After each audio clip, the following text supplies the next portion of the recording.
What is up, scintillating strangers? Wow. I cheated. I looked He worked hard I looked on for that. adjectives that start with S on my phone, and I saw that in there, so I went with. Is it scintillating? Well, or it was sweaty. I saw sweaty, scintillating, no. and stinky. So I decided scintillating. Yeah, that feels like the safe is choice. Probably the best one. Yikes. Hey, strangers! Welcome to another episode of the Strange Sessions. As always, I am your host, Swaggy K, and I am here with my lovely co-host, Krista. Hi. Swaggy K is when I turn my hat sideways at school. That's when the kids call me Swaggy K, and they always ask me when I'm going to drop my new track. Nice. Yeah, Have you dropped your track yet? I have not dropped my track yet. I mean, we drop a track twice a month. We do drop a track. We drop something twice a month. I don't know if it's a track. I don't know what it is. How are you? I'm good. I made it through the week. I did. Things are crazy. This was a rough week. Oh, man. School. I am moving my mom home today, though, so that is exciting for everyone. For everyone. I was at the school forest twice this week, and that's like 30. Is that your? That's the school campground. Yeah, but is that you're doing geocaching? Thank you, geocaching. And that's an easy 35,000 steps for me during the day because I'm running through the woods. And yesterday morning, I was in a mirror. That's a hint for the episode, by the way. I was by the mirror in the bathroom, and I'm looking, and I'm like, did you have a tick on you? I'm like, I thought it was a scab, and I'm like, did I poke myself in the woods? And I'm like looking at it, and I'm trying to like, and all of a sudden I see the legs move, and I'm like, oh my God. So I'm freaking out because somewhere at home I have a tick remover.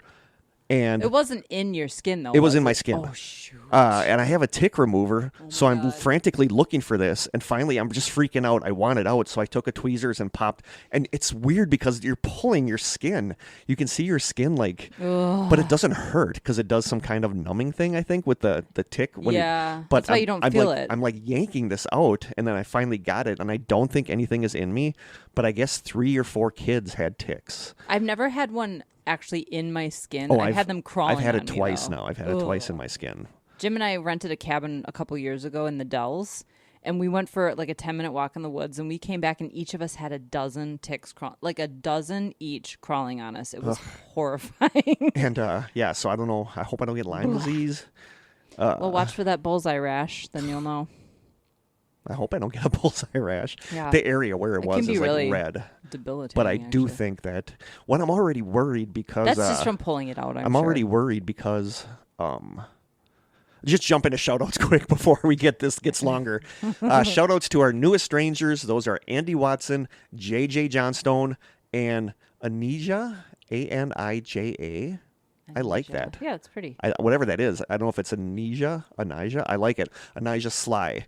And just a random... Anija Sly. Yeah. That's a sweet just name. a random miscellaneous shout out to my students because I don't have a specific one, I don't think, but I love you guys. Thank you so much for listening. And while we're following format, if you don't want to listen to us talk about ticks for the next 20 minutes, check the show notes. Kurt has posted the timestamp of the actual topic start. Okay. No, so what I'm worried about, my death shirt. You know my death shirt, the story of my death shirt, where I saw that guy crawl out of my bathroom when I was a kid, that flannel shirt that I'm supposedly going to die in. Yeah. She was my 6th grader last year, but she's a 7th grader now. Lucy asked me really sweetly yesterday not to wear that anymore. Aww. Because I was telling a couple students, I don't know what's going on, but within the last 2 weeks, I've lost my water bottle at school twice. I lost my Chromebook. I'm forgetting where I'm putting stuff. Uh-oh. Yeah, and it's starting to... I forgot my GPS, which I'm super anal about at the school forest. So I'm tearing my apartment apart looking for it, and it turns out I left it there. So I'm starting to, worry that something's wrong. Oh, no. My memory is getting weird. And I was telling them that, and Lucy's like, Mr. K, please don't wear your death shirt. She's like, we worry about you. So I just don't know if something's wrong, but if it keeps getting worse. I'm really good at remembering where my water bottle is, and twice I was tearing the school apart trying to remember where I left it. My laptop, I could not remember where I left it at school. It's just I'm forgetting some words, when I'm trying to tell somebody a certain word. So I'm it could be, and I'm also super stressed right now because there's a ton of stuff going on right now. That sounds like stress to me. So here's the thing, Kurt. Yeah. It's... let me hold up my glasses. This is something to think about. I have experience. It's not that I can't remember what these are called. It's that, what do I do with these? If you can't remember what to do with these, that's a when problem. I would freak out. Yes. It's not so much it's that like your car keys. I can't remember what these are called. They're keys. That's right. They're no, called it's keys. where did I leave my car keys? But it's not. What are these and what do I do? If that would happen, I would panic because that's a problem. That's a problem. Yes. But I just I don't know. Some of my students know this. I don't know if I'm going back there again after this year. You say that because every year. I know, but there's a big curriculum change, and they might not be need your me. choice. I don't feel like I'm super liked by admin there because I'm super friendly with the students as opposed to being like a strict disciplinarian. Yeah. And I'm getting more and more broke constantly because the money situation. I'm applying for a job at the school library there, which would be amazing, but I don't think I'm going to get it because I would have to be going to school during it for library science. Oh. And I don't mean to be dropping all this on there, but it's also a therapy session. But I'm just so broke. It's unreal, credit card debt. And where does Rhonda work? She's the librarian. She's at Franklin, yeah. Oh, okay. So she would she's already said she would help me figure everything out. Nice. So I'm going to apply for it. But if I don't get it, I don't know if I can stay there, which sucks because I love these kids so much. Yeah. But we'll figure out what's going to go on. So it could be just that on my mind. And, yeah. But it's just I'm starting to forget where I'm putting stuff in that spot. But you have a very good point. At least I'm remembering what it's for. It's for. Yeah. That's so anyway, that's enough about my problems. Yeah. How are you? I'm fine. Okay. I don't talk about where I work or what my job is. Oh, but you got some hectic stuff at work going on. I've been working 12-hour days, so it's been a very hectic, stressful week. But we've finally come to the end of the stress, hopefully. I was supposed to have a week of PTO next week, and I had to cancel that just because of what's going on. But it's all good. Good. It's all good. I'm trying to think what else is there. And just my mom moving home is going to be a big weight off your shoulders. It is. I mean, I love my mom. She's been with us since January, though. And so she's been my mom since I was born. But she's looking forward to going home too. So it's a win-win for everybody. Good. I'm seeing your mom here though when I come here for the podcast. Yeah, she's usually up by the time you leave. Yeah, she usually says hi to me. I'm trying to think, do we have any other housekeeping that you can think of? Oh, I was going to say I don't know if it was a synchronicity, but it was weird that I was at school one day and they were testing a student called F&P. They were testing the student's reading level. So they're testing Ryan, and I'm in the room with them because they're kind of showing me how to do this and everything. So Ryan's reading a book about fishing. Okay. And he has to read it out loud and test how he does. And it came up in the book that it is bad luck for fishing to bring a banana on the boat. And I'm like... I just heard this on the podcast. Objects podcast. Yeah. But it was that. And I'm yesterday. Because I was talking to Angie and Ryan. I'm like, I asked Ryan, does it really say that? And Ryan's like, yeah, it says it's bad luck. What day was that? I don't remember, but I was driving home from school that day listening to the podcast, and all of a sudden it comes up about bringing a banana on a boat. I just listened yesterday. Yeah, and it was twice. That's weird. I had never heard that before. Now it's a synchronicity for me, Kurt. It is. But it was twice in one day. Weird. I had never heard of that before. No, me and either. It popped up twice in one day for me that it's bad luck to bring a banana on a boat. Wow. Okay. So that was my weird synchronicity. Just freaked me out. Because I'm driving home and all of a sudden they say it's the boat. And I'm like, what? I'm like, I laughed out loud. Yeah, I'm like, I literally just found out about that 2 hours ago. That's crazy. So that was kind of a cool synchronicity, and I love that so many of our strangers are having synchronicities. I have seen 11:11 so many times this week. And my 11:11s have kind of died off. Oh. No. I found them for you. Good. I'm glad. It sounds like our listeners are too. A lot of them have 11:11s. Do we have anything to open and or eat? Yes and yes. Yes and yes. Should we open that big one first? Yeah, let's do that. Okay. I'll get the scissors. The scissors. John Doucette, who I believe is Coleman's dad. Yes, we're going to open that one next time. Okay. That is still sitting here. Package. You ready to catch this? Okay. Oh, God. This is Catch with Kurt and Krista. You got it? You ready? Yep, I'm ready. Yes. Perfect. All right. Let's see. Ooh, I might not even need scissors. I it think has one of those tear to open. I think I put the teaser on for this episode last week about what it was going to be about, and I kind of like the idea of doing that in case people quickly figured out I was talking about mirrors. If somebody had a story about a mirror, they could send it to us and we could read it in the episode. I think the next episode is going to be a Strange States episode. Okay, Strange States. Yeah. And I'm not sure which state I'm going to do yet. So if you oh boy, that does not look promising. if you want us to do a certain state, let me know. Otherwise, I might do Texas. Okay. Okay. Texas. Just Texas. Just Texas. Out of nowhere. Okay. Yeah. Big state. Okay. A gift for you. Haha. Had to since you guys used to tell your pickle jokes. I should tell a pickle joke right now just for the heck of it. Was going to send something tasty, but then saw this. Sorry. Love you guys. Thank you for your hard work. You guys get me through many long night shifts. From Danielle. Thank you, Danielle. I think we've tasted this already. It's oh my God, another pickle. one. Yeah. We should do it. Yeah, I'm cool with it. Okay. We have tasted this, but it was several seasons ago. It was at the school, and remember, it hardened into like a puck. And then didn't Corey tasted the puck. Because he's a monster when it comes the to cotton candy, taste the tests. dried cotton candy puck. And he'll eat anything and be like, it's no big deal. That would be Aaron too when Aaron comes on here. We're like throwing up, and Corey's like, no, this is it's good. pretty this good. Is not bad. He's very unaffected by that stuff. Okay. I just remember not really enjoying it. It has like almost no smell. I remember that. All right. Our pickle cotton candy. Oh, this is weird. It looks like Fiberglass, yeah. It looks like green insulation. I'm going to take a picture of that. Now I can smell the dill. It's a really big dill. See what I did there? I saw what you did there. Oh, it smells like when you catch a whiff of it away from your nose, it smells like dill, but when you smell it up close, it actually smells kind of good. Okay. Okay? Yep. Oh, that first taste is so gross. Oh, my God. When it hits you, it's cotton candy, but then the dill comes through, and you're like, oh, it's so dilly. Ugh. Okay, first bite is gross. The aftertaste after is that, sweet, it grows though. on me. After that, it grows on me. I feel like I have to finish this. I'm going to have some more. We're starting to like this. It's weird. Oh, that first taste, though. It's like Sour Patch Kids where it's like gross at first, and then... Oh. Then you kind of like it. And then on the back end, it's like, oh. Thank you for this. That's not bad. Oh. But it's also gross. Thank you, Danielle. I'm going to read a pickle joke. Which pickle wins the beauty contest? Don't know. The pickle of the crop. That's so dumb. Guess what, guys? They're just as bad as they've always been. Do we have anything else to... do you want to take something out of... Yeah, I think there's like presents in there. That's the Sorry, box I needed from... to take a drink of water. That's the box from... I'm going to Frisbee this to you. Okay. Oh!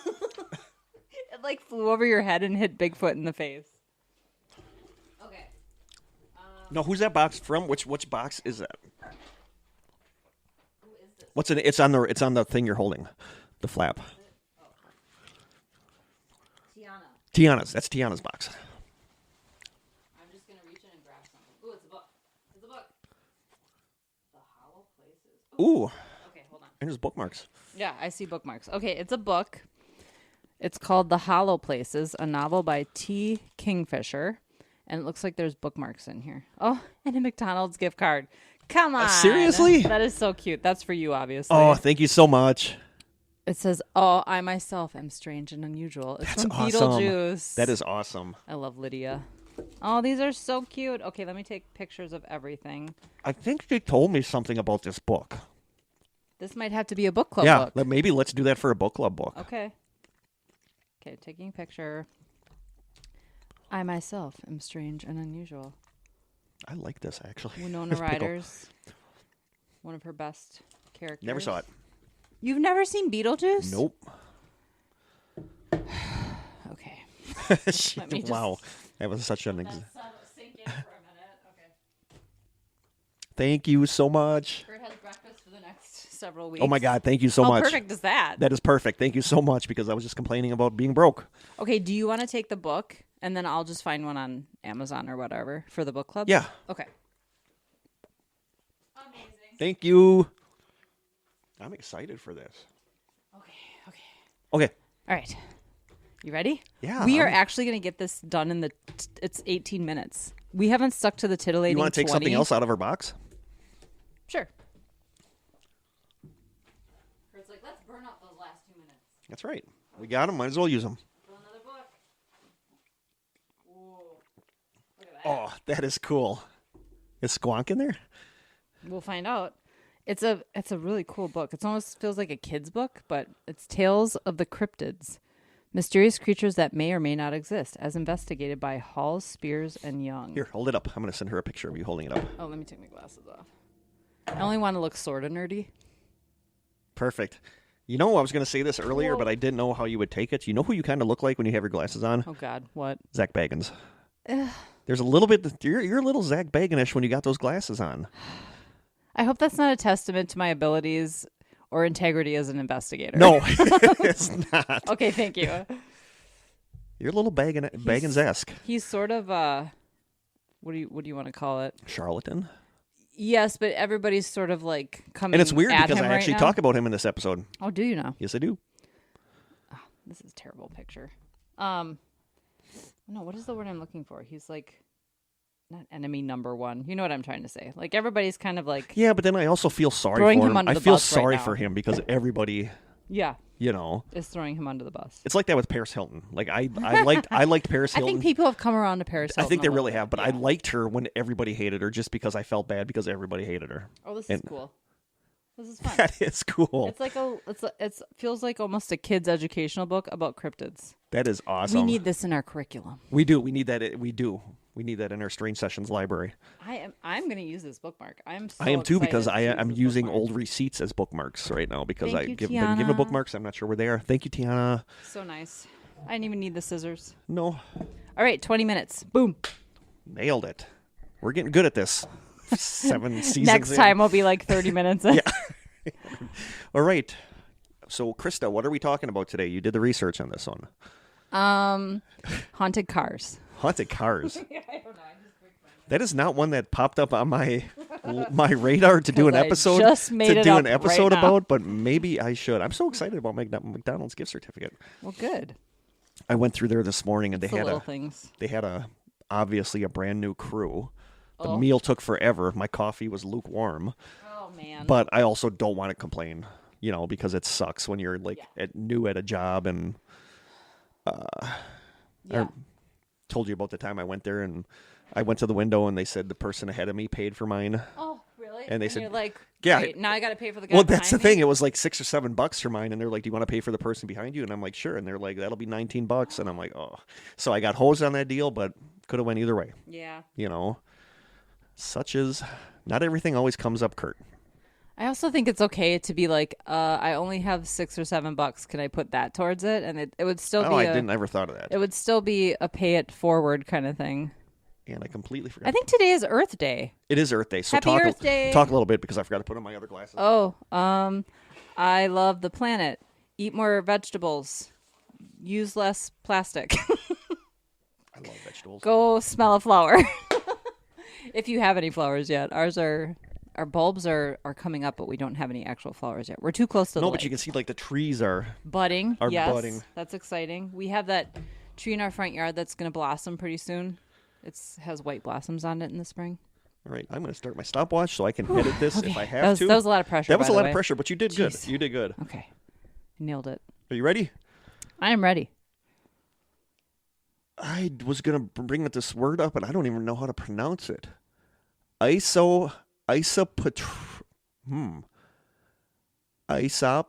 Isopotrophobia? Sure. Is that fear of mirrors? Fear of mirrors. Interesting. And like researching this, oh, by the way, the episode is about mirrors and the paranormal. Researching this, it surprised me how many people have a fear of mirrors.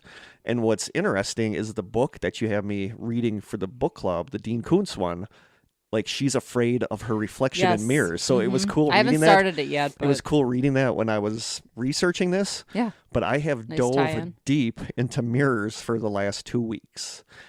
So Can I tell a quick side story? oh God, I guess. So Jim, who is the, perpetual skeptic, we remodeled our bathroom and we took the mirror that was in there down and just put it in our bedroom for a while Yep. because we didn't know where to go with it. And I came in one day and it had been turned around so the mirror was facing the wall. And I was like, "Did you turn the mirror around?" He's like, "Yeah, just in case." Okay. But it's weird. Like I Okay. did not realize or think about this until I was doing this episode. I have one mirror. I have my bathroom mirror. Oh. I used to have a mirror in my bedroom and I took it down. And I have several. I think it was just, I don't remember why. I'm not a mirror guy. Like I will not I avoid looking at myself in a mirror. I like it seems to bring more light to a room. It makes a room feel a little bit bigger. I use it as decor. I don't need to look at myself in every room. That's not the purpose of the mirrors, but I do have several mirrors hanging. See, and I have one. I have my bathroom one. But I did notice this week when I was playing around with them that I can open both doors and then the mirrors face each other. Ooh. Which is a thing. So I have our living room mirror and our dining room mirror do sort of have that. They face each other too, which I've thought about. Ooh. I haven't had anything weird happen yet. I haven't opened a portal to my knowledge. We'll work on that. We'll get that going. Well, let's not work on that. Okay. So you guys know me by now. We're going to start off with some really boring mirror history, but I thought it was interesting. History of mirrors. The history of mirrors. So this comes from the Bienenstock Furniture Library website called, quote, mirrorhistory.com, which is actually a website. Okay. Lots of mirror stuff. And from the Inviting Home website.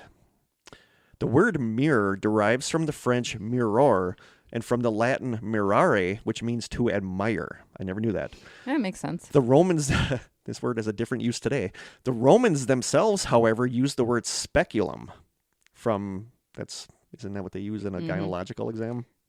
Yeah, it's delightful. Okay. I'm guessing it's not. No. From specker, which means to look or behold, but the word speculum means a whole different thing today. Okay. It's believed that the first mirrors were when people looked into still water and saw someone looking back at them, which had to be weird if you had no idea. Yeah. That would be freaky. The earliest man-made mirrors were from polished stone black volcanic glass, obsidian. Some examples of this kind of mirror have been found in Turkey dating back at least 6,000 years. Dang. The ancient Egyptians used polished copper to produce mirrors, and often the round face of the mirror, and the mirror was always round because it was symbolic of the Egyptian sun god Ra. The outside around the mirror would often be embellished with ornaments. The ancient Mesopotamians also produced polished metal mirrors, and mirrors made from polished stone were found in Central and South America from around 2000 BC. In China, mirrors began to be made from metal alloys, a mixture of tin and copper called speculum metal that could be highly polished to make a reflective surface. Ooh, Lucy wants to... She's been barking for a while. It's probably something coming out of your mirrors up there. Could be. Metal alloys or precious metals mirrors were very valuable items in ancient times and were only affordable to the very wealthy. By the time of Seneca the Younger, around 4 BC, a small number of Greek mirrors were large enough to reflect a person's entire body. Most remained quite small, less than 12 inches diameter, constructed with either a stand-up handle, an eyelet for hanging, or a protective boxed metal cover for easily carrying on one's person, and that was like the original compact, you know. Most were ornamented with the images of the gods, especially Pan, god of the wild, Eros, god of desire, and Aphrodite, the goddess of beauty and love. All were considered among the most precious objects in antiquity. As Seneca recorded, quote, "For a single one of these mirrors of chiseled silver or gold inlaid with gems, women are capable of spending an amount equal to the dowry the state once offered to poor generals' daughters." So they were quite expensive. Dowries are weird. Yeah, that's weird. Like students always, like when we talk about dowries and like ancient, like in social studies and ancient, they're always like, what? You're bartering for your future wife, basically. Basically, yeah. In Japan, bronze mirrors were associated with, I never know how to pronounce this name, Amaterasu? Sure. The sun goddess and imperial ancestor who, at the dawn of time, ordered her grandson to descend from heaven to rule over Japan and gave him a sacred mirror, providing him and his successors perpetual access to the divine sun. Throughout medieval Japan, mirrors were considered sacred objects, used not only in rituals and display, but also to ward off evil spirits and when placed in Shinto shrines to speak with the gods. As the Roman Empire, Krista's putting on her jacket. I'm zipping up my jacket. That is not a demon speaking from the... Okay. As the Roman Empire ascended, mirror making appeared in every land where Romans settled, including England. Then, upon the collapse of cultures and economies during what used to be called the Dark Ages, mirror making appeared to have died out. It's believed that during those times, religious confessions stated that the devil is looking at people and watching the world from the opposite side of the mirror. So few mirrors exist from 5 to 10 AD, which is interesting. Very. Around 500 AD, man began to create somewhat clearer and more reflective glass mirrors using silver and mercury mixtures. Examples of such have been found in China dating as early back as 500 AD. But another 1,000 years would pass before silver-mercury processes became more efficient and less deadly because mercury is super poisonous. Yes. Enlightenment in the age of reason, science, culture, philosophy, and mirror making did not arrive in an instant. But sometime around the 12th century, mirror makers began to measurably improve their craft. A guild of mirror makers, the first ever recorded, was formed in the city of Nuremberg in 1373, soon followed by a guild in the city of Venice. Meanwhile, Venetian guildsmen perfected the art of making mirrors with glass, mercury, and ornate frames and beveled edges. These were highly sought after and, along with Venetian lace, turned Venice into Europe's leading exporter, an economic supremacy the city would maintain for more than 150 years. So important was mirror making to the economy of Venice that guildsmen were sworn to uphold trade secrets upon penalty of death. In the rare instances in which a guildsman was permitted to travel outside the city, that person's family was held hostage, and if the traveler did not come home, they were killed. So they did not want anybody else knowing their mirror making secrets, I guess. Dang. In the city of Nuremberg in 1373, the first mirror manufacturing plant was opened. Mirrors were then aggressively integrated into all aspects of life. In the 16th century, mirrors became a part of mysterious rituals of witchcraft, and that was a big thing with witchcraft. Oh, I'm sure. Also, for 200 years, mirrors were used by the Spanish and French spies for coding and decoding secret messages. This secret coding system was introduced in the 15th century by Leonardo da Vinci. The scriptures were coded in mirror reflection, and without the mirror, it was impossible to read the message. Like, he put his signature, like, mirror image of his signature in some of his pictures, some of his paintings, I believe. Mirrors became popular collectibles among royals. King Henry VIII and the King of France, Francis I, were the most avid mirror collectors of their time. It's weird when you think about how we take mirrors for granted now. I mean, they're literally everywhere in our cars. Yeah. You know, it's weird how important it was, and that now it's just like whatever. You can buy them for a couple bucks at a thrift store. Yeah. In the 17th century Russia, mirrors were considered a sin. In 1666, the Orthodox Church prohibited the possession of mirrors by priests, and from this time on, a lot of superstitions surrounded mirrors. In 1835... Did you break a mirror on the way here, Kurt? No, I did not. Okay. I haven't broken a mirror in quite a while. Me either. In 1835, Justice... knock on wood. He had two superstitions. We're going to get to superstitions in a second. Okay, good. In 1835, Justus von Liebig, a German chemist, developed the silvered glass mirror, where a thin layer of metallic silver is put onto glass by the chemical reduction of silver nitrate. The invention of this process enabled mirrors to be manufactured on a much larger scale, and for the first time in history, ordinary people like you or I could buy a mirror. Modern mirrors use aluminum rather than silver. The aluminum is applied via vacuum and will bond directly to cooled glass. Aluminum can oxidize, but a protective layer such as paint can be applied to prevent oxidation. Aluminum actually has the highest level of reflection out of any other metal in the ultraviolet and infrared spectral ranges. So there's a little about the history of mirrors. Whew. All right. Yeah. Again, it's just weird to me that we take it so for granted.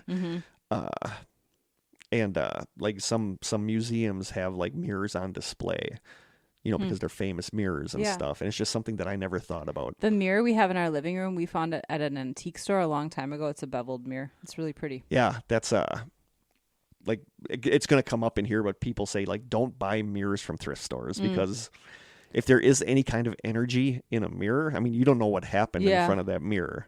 Yeah. Which is weird when you think about it. But yeah. Krista's like deep in thought. Now it's like I have a couple mirrors from antique or thrift stores. So superstition number 10, breaking a mirror, as you just mentioned. Yep. Probably the most popular of all the mirror superstitions, many people believe that breaking a mirror will lead to 7 years bad luck. The superstition comes from the ancient Romans who believed that human life renews itself every 7 years. They saw the number 7 show up a lot of times in nature and elsewhere, so they thought it was a divine number. The Romans believed that a mirror reflected a person's soul, but that the gods also used these images from the mirror to see a person's inner identity. A broken mirror shut down this portal, so the gods would punish whoever destroyed that portal. So when a person broke a mirror, it was as if they were breaking that cycle of their life, and it couldn't be repaired until that cycle finished and renewed naturally. If you do happen to break a mirror, superstition says you can do one of these 3 things. You can leave the broken mirror undisturbed for a few hours and then take every last bit of the mirror and bury it outside in the moonlight. You can throw salt over your left shoulder into the devil's eyes, or you can take a single piece of the mirror and touch it to a tombstone, which has an immediate effect. Wow. I never knew that. Okay. So if you break a mirror, take a piece to the nearest cemetery and touch a tombstone, you should be okay. I knew throwing salt over your shoulder was good luck. I didn't know it was in relation to breaking a mirror. Yep, that showed up in here. The next one, if you don't see your reflection when you look into a mirror, you are a demonic creature like a vampire or a witch. Witches are not demonic necessarily. They're not. This again goes back to the idea that mirrors reflect your soul. If you don't have a soul, nothing is going to show up. So if you look in a mirror and your reflection's not there.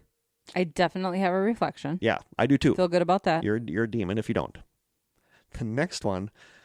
At midnight on Halloween night, if you peel an apple in one long continuous strip in front of a mirror and then toss the peel over your left shoulder with your right... This stuff up. Don't ask me. If you peel an apple in one long continuous strip in front of a mirror and then toss the peel over your left shoulder with your right hand, your future husband will be revealed to you in the mirror. Oh my goodness. Another version of this says that the woman should sit in front of a mirror with a candle and an apple. Start by cutting the apple into 9 slices. Eat 8 of them and throw the final slice at the mirror. According to the myth, the image of your future husband will appear in the mirror and catch the final slice. Okay. So, Krista's going to try that tonight. Yeah, well, I'm already married. Oh, yeah, that's right. So... That's right. And if Jim shows up, I guess I'm, if he shows up and catches that final slice, yeah. if he catches that final slice. The next one. So bizarre. If a newlywed couple stands in front of a mirror shortly after becoming man and wife, their souls unite in the spirit world, creating a bond that is stronger than this world and one that will last after death.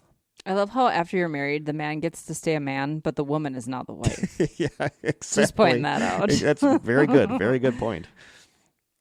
The next one, in order to have a bedroom that follows the principles of feng shui. Feng shui? Mm-hmm. I think it's feng shui. I think it's feng shui too. You better not have I a mirror. I do have a mirror in my bedroom. Okay, Yeah, I'm listening. In order to have a bedroom that follows the principles of feng shui, you better not have a mirror that faces your bed. I do not. This is because of the belief that your body and spirit go through a repairing process while you sleep, and it would be damaging during your sleep to have the negative energy your body is releasing reflected back at you. But the more paranormal belief that follows this idea says that spirits trapped or resting in your mirror will be able to steal your soul through the mirror, and there's no better time for them to do this than in the dark when you are sleeping and unprotected. Well, I don't sleep much, so I feel like I'm good. So you're good. Also along these lines is that in some cultures, like the Jewish culture, it's very commonplace to cover all the mirrors in a home after the death of a loved one. Once someone has passed away, their soul is released from the body and it starts to roam. Legend says that if a soul encounters a mirror before their body is buried, typically within the first 3 days of their death, their soul will become trapped in the mirror. Wow. Yeah, That's actually interesting. Yeah, this is said to cause mirrors to tarnish or even turn into an image of the deceased. If you had ever heard of a person who believes they saw a face in an old mirror at some point, those of the Jewish faith would say that this is a trapped soul. Along these lines, a candle burning in front of a mirror from midnight till 3 a.m. is an invitation for demons to enter through the mirror. Also along the feng shui, I never know how to pronounce that. This one kind of goes both ways. Some people say that you should definitely not have a mirror facing your front door because any good energy that is going to come into your home will bounce off the mirror and not come inside. Same for bad energy. But though. other people put mirrored surfaces above the door of their house so that any evil energy coming to the house will bounce off the mirror. So I don't know. That one kind of goes both ways. I don't have one facing my door. The next one. I'm safe so far. The next one, if a mirror falls off the wall, it is a sign that someone will die soon. Whoa, I'm assuming it's someone you know because somebody's going to die soon. Or whoever hung that mirror should not be doing any decorating. The next one, sleeping with a mirror under your pillow will make you dream of future events or your true love. Never slept with a mirror under my pillow. No, I feel like that would be uncomfortable. For the second last one, all I have is mirrors facing each other, bad. So many people, this is such a big thing that people think that two mirrors facing each other, I think we did this when we were kids, where you would hold one mirror up in front of another mirror, and then you would see that infinite portal. Yeah. You would see like that infinite doorway. It's so cool. But that's apparently very bad. Oh. So we were cursing ourselves as kids. Try not to do that. Inviting the demons in. Pretty much inviting the demons in. But mirrors creep me out. Mirrors have always creeped me out. And I actually love mirrors. Is that weird? That is weird. Like, I don't like them. There's something scary about them to me. It's almost like I just want to clarify, I'm not vain. That's not why I love mirrors. Whatever. She's got a mirror down here on each wall where she's always looking at herself, and smiling while and I'm talking, winking she's at always myself. like fluffing her hair in the mirror. Oh my gosh. No, I just think mirrors are pretty, I guess. I don't know. They've always been. It's like the old 80s when you had just static on your TV screen. Yeah. Like that freaky, I don't know. I don't like mirrors. I do have this weird fear of like seeing something behind me in the mirror. Yeah, we're gonna get to that. We're gonna get to some of these because I have a couple stories from Reddit. You can talk about Bloody Mary? Yes. Okay, good. Yeah. Speaking of which, the next section, there's a lot of weird games and rituals involving mirrors. I actually have 5 of them here. Okay. The last one is a big nope. Okay. The last one is a big nope. I got most of these from, maybe before we get to the games. Yeah, before we get to the games, let's talk about scrying. Yeah, I was going to say, I hope we talk about scrying. Yeah, I've never done it. I was going to do the games first. You want to try scrying, Kurt? No. Oh my God, no. I don't want to do nothing with a mirror. Like, mirrors are right there with old phone lines that nobody is on for me, as far as freaks me out. So let's talk about... It's also sort of like using a Ouija board, if you ask me. It is. So let's talk about scrying before we jump into the games. So this comes from the Mirror World blog. Quote, mirrors have long been associated with magical rites and rituals. This stems back from as long ago as the ancient Greek times. One of the foremost uses of mirrors in magic has been for divination, the art of fortune telling and predicting the future. And it's weird because, like, tarot cards don't freak me out. I think it depends on how you use them. There's something they have, like the mirror stuff freaks me out. Yeah. In ancient Greek times, this was known as either katroptomancy or anoptromancy, and involved the magician who practiced the art of dangling a mirror on a thread until its lower edge touched the surface of water. Then, by looking into the massive reflections caused by the mirror and water reflecting off of each other, the future could be told. Another of the many magical practices that mirrors have been used for across the years and cultures is that of scrying. Scrying is one of the oldest types of divination in recorded history, first appearing in China in 3000 BC, then later in Egypt around 2500 BC and Greece around 2000 BC. In ancient Rome, there were actually special diviners known as the blindfolded boys, who were known to gaze into mirrors to see the future. That's weird. So scrying is focusing on an object in an attempt to see visions that show you the future or whatever you're asking for. This is kind of where the classic idea of a crystal ball, like, you know, when you go to the carnival and somebody's got a crystal ball and they're looking into the crystal ball, that's scrying. But mirrors were also used for scrying, as were other things like glass, surfaces of water, etc. The word scrying comes from the English word descry, which means, quote, to make out dimly or to reveal. There have been multitudes of uses for scrying mirrors throughout history, most commonly to see the future or past, or to find lost objects or people. Maybe for all my stuff I'm losing, I should start scrying, bring a scrying mirror to school there you go. Ask where it is. And it's been used to track down criminals or other purposes if you wanted to know something about somebody. Well, I've seen it used in investigations. Yeah, it could be used in investigations.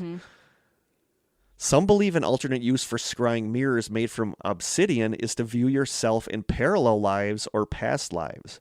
By standing in a darkened room with a candle below your face after staring into the mirror for a while, you will see your features repeatedly change. Well, that's creepy. One person who was well known for scrying with a mirror was John Dee, from an John D, D-E-E. Oh, okay. Not like Mike D from the Beastie Boys, but John D.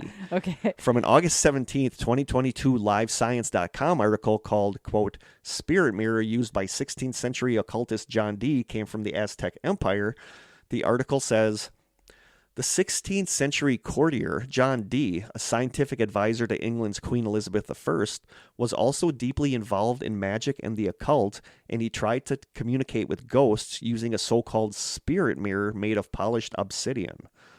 Though Dee was a scientist and mathematician, his interests also swung towards the magical and mystical, and in addition to his spirit mirror, he owned other objects related to astrology, divination, alchemy, and the exploration of demonic magic. Stay away from demonic magic. That just does not sound good. Yeah, no, that doesn't sound good. Dee claimed that one of these objects, a purple crystal on a chain, was given to him by the archangel Uriel, along with instructions for making a philosopher's stone, the mythical alchemical marvel that promised the gift of eternal life and the ability to turn base metals into gold. Dee also possessed something called a clawed glass, a black glass mirror kept in a sharkskin case, which he used for peering into the future. Dee's obsidian, I wish I would have seen this. Dee's obsidian mirror is now in the collection of the British Museum in London. It's polished on both sides and is nearly perfectly circular, measuring about 7.2 inches in diameter and about 0.5 inches thick and weighing about 31 ounces. A perforated square tab at the top of the mirror measures about 1.3 inches, and it may have served as a handle. Inscriptions on notes that are stored with the mirror refer to it as, quote, the devil's looking glass, and, quote, the black stone into which Dr. Dee used to call his spirits, according to the British Museum. At the dawn of the 16th century, obsidian mirrors were crafted by Aztec people, and it had a specific cultural context with a set of very specific cultural meanings in the Aztec Empire. When colonizers brought those mirrors to Europe, they also transplanted the idea that mirrors could be used to peer into the future or contact other worlds. Author Stuart Campbell, a professor of Near Eastern archaeology at the University of Manchester in the UK, said that after John Dee acquired his mirror and began using it for magical rituals, quote, it gained a whole new life and a whole new set of meanings, and it's continued to acquire those. So it now sits in the British Museum as an occult artifact. It's got its own biography and its own impact in the world. I think because of that, it's a particularly fascinating object. And Dee worked a lot with Edward Kelly, who was also a famous scryer and occultist back in those days.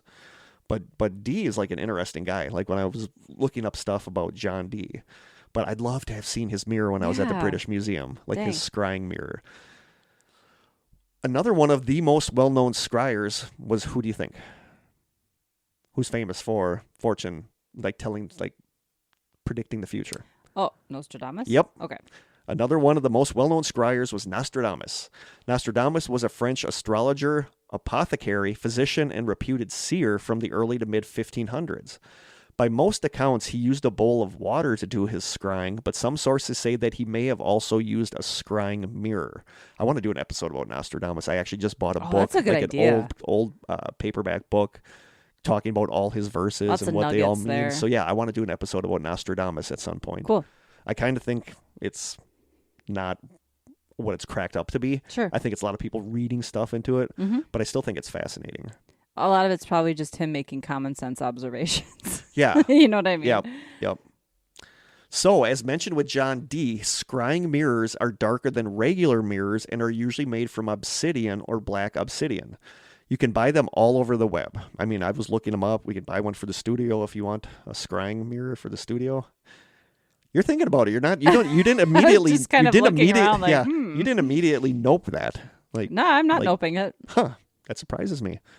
I know, this is in my basement. Yeah. From an October 21st, 2022 article on the Almanac Supply Company website called, quote, How to Use a Scrying Mirror, the article says, before we can dive into what a scrying mirror is and how to use it, you must first understand the nature of obsidian itself. Mysterious and powerful, this volcanic glass forms when molten lava is quickly chilled upon making contact with cooler air or water. Since it does not have a stable crystal structure, it is not technically a crystal, but it is still included in many crystal collections due to its palpable energy. I do see it at the crystal shop when I go buy crystals. Oh, really? Obsidian is brittle and can be easily broken and shaped into tools or weapons with razor-sharp edges, which is what early human civilizations did. I feel like a scrying mirror that's easily broken is just a recipe for disaster. Oh, a broken mirror is bad luck, people. Yeah, exactly. A scrying mirror. Exactly. Like, I did not know until I think it was actually when I first listened to the Haunted Objects podcast that scrying mirrors were dark. They were not mirrors like we think of mirrors. I think you can use a mirror, but I think you can too. Because what you do is you tilt it so that all you can see, you're not looking at yourself. It's just creepy. Like, I just don't like that. If you do it in a dark room and you tilt it sort of towards the floor so all you can see is sort of darkness, it can be used as a scrying mirror. It's creepy. Yeah, I know Dana does scrying. I would not want a scrying mirror in my house. Yeah. You're cool with having one down here. I don't know. I think everything is how you use it. Huh. Evidence found in South Africa indicates that obsidian has been in use for nearly 2 million years before Homo sapiens or modern humans existed. It is named for the Roman Emperor Obsidius, who, quote, discovered it less than 2,000 years ago. So I'm guessing he didn't really discover it. He's just taken the claim for it. Obsidian had another very special use besides tool making. Many civilizations use it as a mirror, one of the first of its kind. It was especially important to ancient Mayan and Aztec peoples, and they used black mirrors and tools in many of their spiritual rituals. Tezcatlipoca, an Aztec deity whose name means smoking mirror, was often depicted with an obsidian either in his headdress or on his chest, or in place of its right foot as if it were an extension of his leg. Weird. It's possible that obsidian was weird. It's possible that obsidian was first used as a scrying mirror during these very rituals. Obsidian is associated with the root chakra and is an excellent stone to use for grounding yourself whenever you're feeling disconnected from the earth or reality. It's a stone of protection and is said to protect against negative energies by absorbing them and blocking any negative vibes that might be lurking nearby. Like, I love crystals. Like, I go to the crystal shop a lot, and I think I've talked about this on here. Like, I give them to my students, and they're like, well, do you think they're magical? And I said, I don't think they're magical, but the fact that somebody gave it to me makes it mean something good, you know? I don't think that... Do you believe they can be charged with energy? I don't know. Yeah, I'm on the fence about that stuff. I'm totally on the fence about it, but the fact, the fact it's more that... the symbolism of it. Yeah. Yeah, but listeners have sent me crystals, which means a lot to me because it came from somebody that cares about me, and I think that's where that's where it lies. That's where the magic lies, is that somebody cared enough about me to send this to me. To me, that's the magic.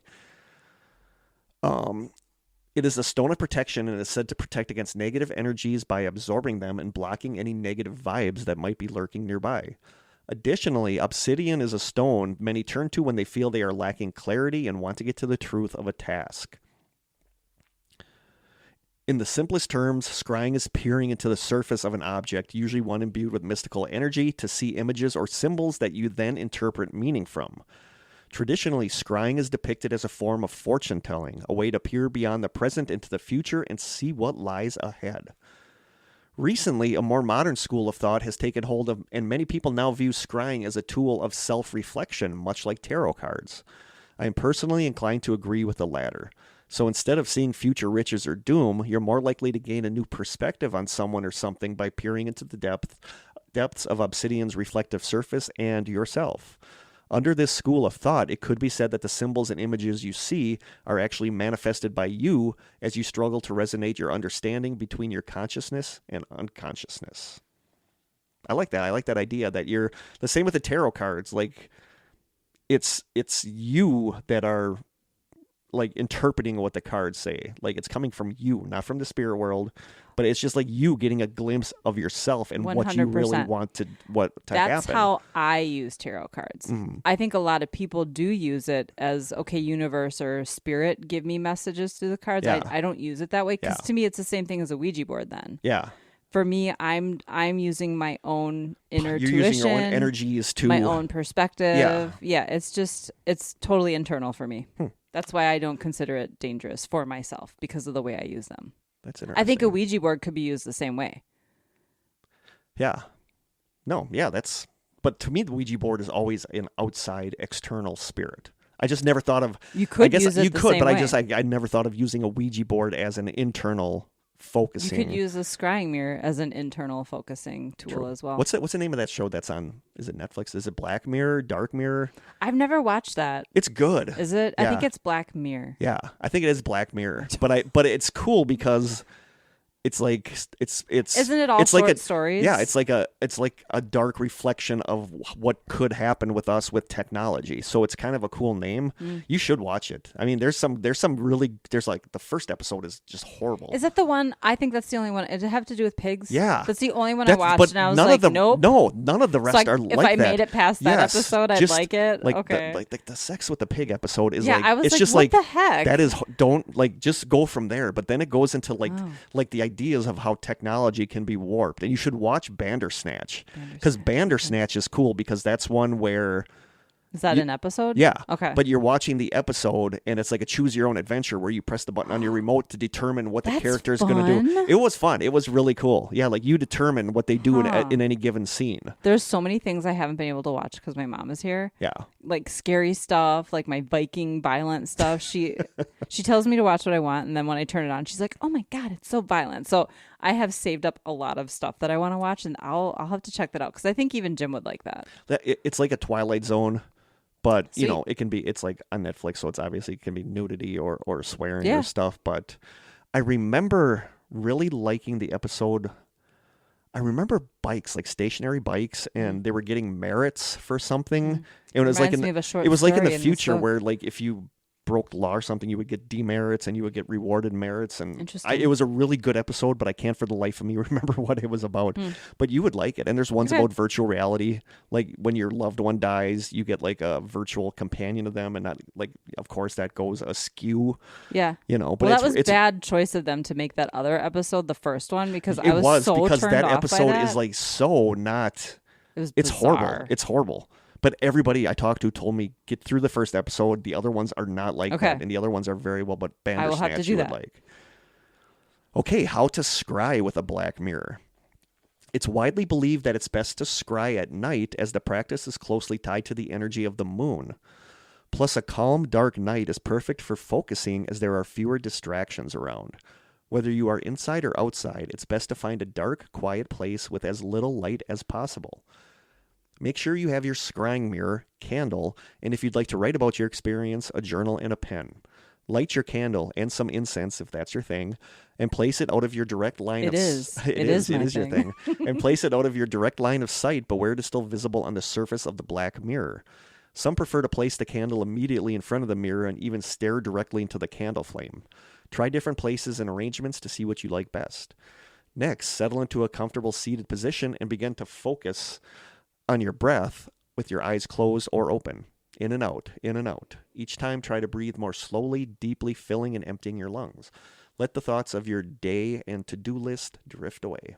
I wish I could do that. It's like meditating. Yep. You may at this point begin to feel a sense of calm and relaxation that indicates you are entering a more trance-like state. Now it is time to focus your gaze upon the obsidian scrying mirror. If your eyes were closed, slowly open them. If they were already open, shift your gaze to the inky black surface. Maintain a soft gaze that allows the mirror to remain just slightly out of focus. Keep an open mind and make a mental note of whatever ideas, flashes of inspiration, or objects come up for you. It is okay to not understand them in the moment. You can revisit them later. When you're first starting out, try to maintain this state for at least 15 minutes. Dang. As you grow more comfortable, you can... That would be hard for me. Yeah, it'd be impossible for me.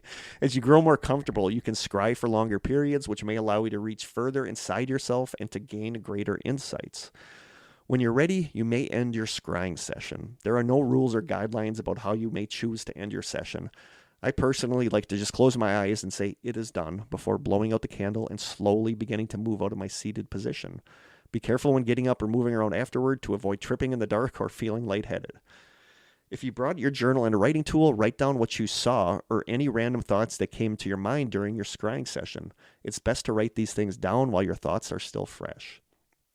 It amazes me, as an aside, like my Taylor Swift dream last night. She came to my house for something. But it's so weird to me how when I wake up, it's such a vivid memory, but then as the day goes on, I start to forget like my you can't dream, remember details which anymore. is weird. It's just so weird to me that you don't retain that I agree. that clear memory like you did upon waking. But yeah, Taylor Swift came to visit me in my dream last night, so that's pretty cool. Duh. I like Taylor Swift. If you're feeling a bit skeptical of the magical aspects of working with crystals and scrying, there are several very non-magical benefits of practicing self-reflection. Self-reflection leads to a greater sense of self-awareness. It does. And I wish I could do that. I wish I could meditate. I wish I could practice, what's it called, where you're living in the moment? Like Mindfulness. See, I told you I'm forgetting stuff. Mindfulness. Like, I wish I could do that. I'm trying to, but I just suck at it because my mind is just like a rat on a treadmill and it just won't stop Mine's running. a big bag of weird. There's always something crazy going on up there. That's scary. Yeah. A heightened sense of self-awareness makes it easier to make decisions, allows you to communicate more clearly and honestly. It can lead to less stress and anxiety, improve your sleep, and strengthen your relationship with others. So if you haven't found any other means of introspection helpful, it can't hurt to try one that falls a little outside of your comfort zone. Remember, scrying is a tool, and humans wouldn't have reached a state of modern civilization without tools. So that's scrying. Scrying is basically looking at a reflective surface, opening your mind, and concentrating. Another kind of ritual involved with mirrors are games, challenges, or rituals, which Krista is apparently very excited about. I'm excited about Bloody Mary. Have you ever played Bloody Mary? No. I have. Have you? As a kid, but it was back when I didn't really believe in any of that. Yeah. I played with Ouija boards too, so it's before I knew better. Let's put it that way. Or I picked 5 interesting ones, but the last one is like you could big nope. You could not pay me enough. Okay. So, or could you? No. Well, you could. You could. Seriously. Maybe that'll be a side session. I'm so broke that we should try that. I mean, that would be interesting. Once you hear it, you might not want to try it. Okay, yeah, let me hear before I commit to anything. Maybe listen to these, and then if you want to do one of these as a side session, I would be totally down for this. That'd be a fun idea. It would be a fun idea. So these 5 come from the unbelievably awesome site, The Ghost in My Machine, Stories of the Strange and Unusual. I mentioned that way back in like episode 1 or 2. Like, I love this blog, this girl's blog called The Ghost in My Machine. Okay. She talks all about... I think it sounds familiar. Yeah, and she doesn't want people to steal stuff from her site, so she made it so you couldn't copy and paste stuff. Oh. But so I'm giving her 100% credit for this. This is all her. It's an amazing site. She has one of the columns I was looking at is phone numbers, like mysterious phone numbers you can call. Mm-hmm. Like, people say they call these numbers and they just hear someone like giggling at them or something, and then they start getting calls back. Krista's like noping that one. Heck but no. it's like about it's Oh about it's about a lot of the stuff we talk about. Yeah. But she like kind of specializes in like the weird games and weird. You could probably get a lot of episode ideas on that blog. I reference her a lot actually throughout the episodes because I go to her blog quite a bit. Very So cool. these 5 are directly from hers. We should try calling some of those numbers for an episode. We should. Some of them, let's get a burner she phone, maintains which ones aren't active anymore and which ones are. We'd have to get a burner phone. I'm not using my phone for that. This first one is called the Dark Reflection Ritual, but I also call it, to me, it's the Final Destination Ritual. Okay. One person can do it, but a group is suggested. Needed. A mirror. It can be of any type or shape. Its only necessary quality is that it is a mirror you are willing to break. A candle is needed, and matches or a lighter. Act 1. She's got these like split up by acts. Act 1. Begin after sunset, but no less than 6 hours until dawn. Take up your mirror and look at your reflection. Take up your mirror and look your reflection in the eye for 3 to 5 seconds, focusing your attention on the negative energy held within the mirror. Then hold the glass up to your face and anoint it with your breath. That is, breathe onto it so that the mirror fogs up. Repeat this step for as many players as there are in the group, with each player performing the step in its entirety once. After all players have successfully anointed the mirror with their breath, light the candle with your matches or lighter and hold it to the mirror's surface. Once the candle has blackened a small portion of the glass, remove the candle and extinguish it. Break the mirror, releasing the negative energy. Leave the pieces of broken mirror where they are and evacuate the area immediately. Act 2. Bad luck will then proceed to follow you throughout the night. Why would you do this? Incidents will likely begin small, but will grow in severity as the evening wears on. Your survival is dependent on your state of alertness. There are no rules to follow or actions to perform that will guarantee your safety. The only pieces of advice which may be given are the following. Stay vigilant, and should you find yourself in a particularly threatening situation, hold your breath for as long as you can. Should you survive the night unscathed, your luck will perform an abrupt about-face with the arrival of the first light of dawn. Your bad luck will end, and immediately a streak of very good luck will begin. People will be nicer to you, success will come easily, and if you're the gambling type, it's recommended that you buy a lottery ticket. Although the only necessary quality for the mirror to possess is that it be one you are willing to break, other qualities may also be worth considering. For example, how old is the mirror? Both the risk and the reward of this ritual depend on how old the mirror is. An older mirror which has seen many gazes will hold more negative energy. Accordingly, the strength and duration of your good luck during and after Act 3 will be greater. However, the danger during Act 2 will be greater as well, so proceed with caution. Do you have a personal connection to the mirror? A mirror which has a personal connection to you, one into which you have looked frequently prior to the commencement of the ritual, like one from your bedroom or bathroom, will tailor your good fortune to your likes, dislikes, and desires. There's no specific location in which this ritual is best performed. However, it is not recommended that it be conducted at your place of residence. So we're not going to do it here. Nope. It is much easier to run away from negative energy if you haven't gone and released it within the walls of your own home. Although this ritual may be performed by only one person, it's best conducted by a group. The reason for this goes back to the idea of there being strength in numbers. If only one person performs the ritual, the negative energy released during Act 1 will only have that one person to follow. The more players there are, the thinner the negative energy will have to spread itself as it tracks you down. Anointing the mirror with your breath in Act 1 connects the negative energy within the mirror to you. Holding your breath in the face of the bad luck following you during Act 2 will not prevent it from reaching you entirely, but it will buy you a few moments to get out of a dangerous situation if needed. You must begin the ritual during the window of time indicated in the instructions. Beginning too close to dawn will not allow the negative energy brought forth from the mirror to fully manifest before the light of the sun purifies it. And more dangerously, beginning during the day allows the negative energy released by the ritual more time to dog your steps. It is not the light of day that will purify the energy. It is specifically the light of dawn. One final note. There is no way to halt this ritual once it has begun. Do not start it unless you plan on finishing it. So there you go. Let's not try that Okay, one. that's probably the... I wonder how much of that is just the power of suggestion. That's probably the least scary of these. So okay. I'm thinking you're not going to want to do the rest. I mean, it is kind of the power of suggestion, but it, like I said, it's like Final Destination where all of a sudden you're going to have all this bad stuff happen to you. But if you make it through that bad stuff, once the light of dawn comes, your fortune will like completely flip around. So part of me would like to try this. Yeah. It's like the idea of taking someone to an old house and telling them it's haunted, and now they hear noises. Whereas if you hadn't said that, if you said this was like my grandfather's home, it's like one of my favorite places. Yeah. I love it. It's like a whole different atmosphere. Totally. Number 4, this one I'm not doing. The triple mirror game. Players, 1 person. Requirements, 3 large mirrors. The mirrors should be capable of standing up on their own. You also need 3 sheets or large measures of cloth. They should be large enough to cover each mirror.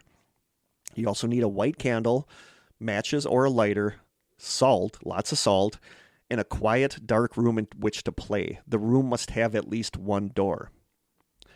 You begin it at night. Turn out the lights in as much of the building in which your playing space is located as possible. At the very least, ensure that the area immediately surrounding the door to your playing space, the hallway, any surrounding rooms, etc., is dark. Gather your supplies and take them to the quiet room. Do not close the door. Keep it open. Shut the curtains in the room or otherwise block any windows so that no light comes in from the outside. Lay a line of salt across all thresholds in the room, doorways, windowsills, etc. Arrange the mirrors in front of the door so that the image of the door reflects from the first mirror into the second one and from the second mirror into the third one. They actually have I need a diagram. Yeah, she actually does have a diagram on there of how to position the mirrors and angle them so that like the first mirror reflects the door, the second mirror reflects the first mirror reflecting the door, the third mirror reflects the second mirror reflecting the first mirror reflecting the door. Sure. Place the candle in front of the door between all 3 mirrors. Turn out the lights. Using the matches or lighter, light the candle. It will be necessary to step into the center of the arrangement of 3 mirrors to do so.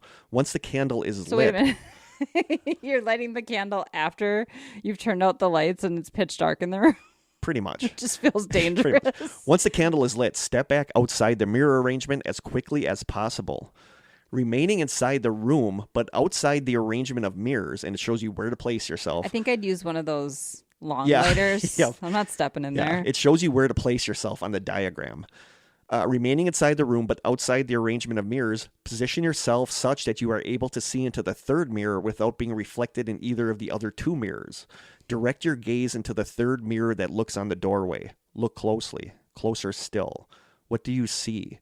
You might be able to see things entering through the doorway or beings walking past the doorway. Krista's shaking her head. Krista's like, nope. Nope. Make note, but do not look for too long. When you are ready to end the game, avert your gaze from the 3rd mirror. Gather up the 3 sheets, beginning with the 3rd mirror, then progressing to the 2nd, and finally to the 1st. Throw 1 sheet over each mirror. Do not step into the center of the mirror arrangement this time to do so. Instead, travel around the outside of the mirrors, covering each mirror from behind.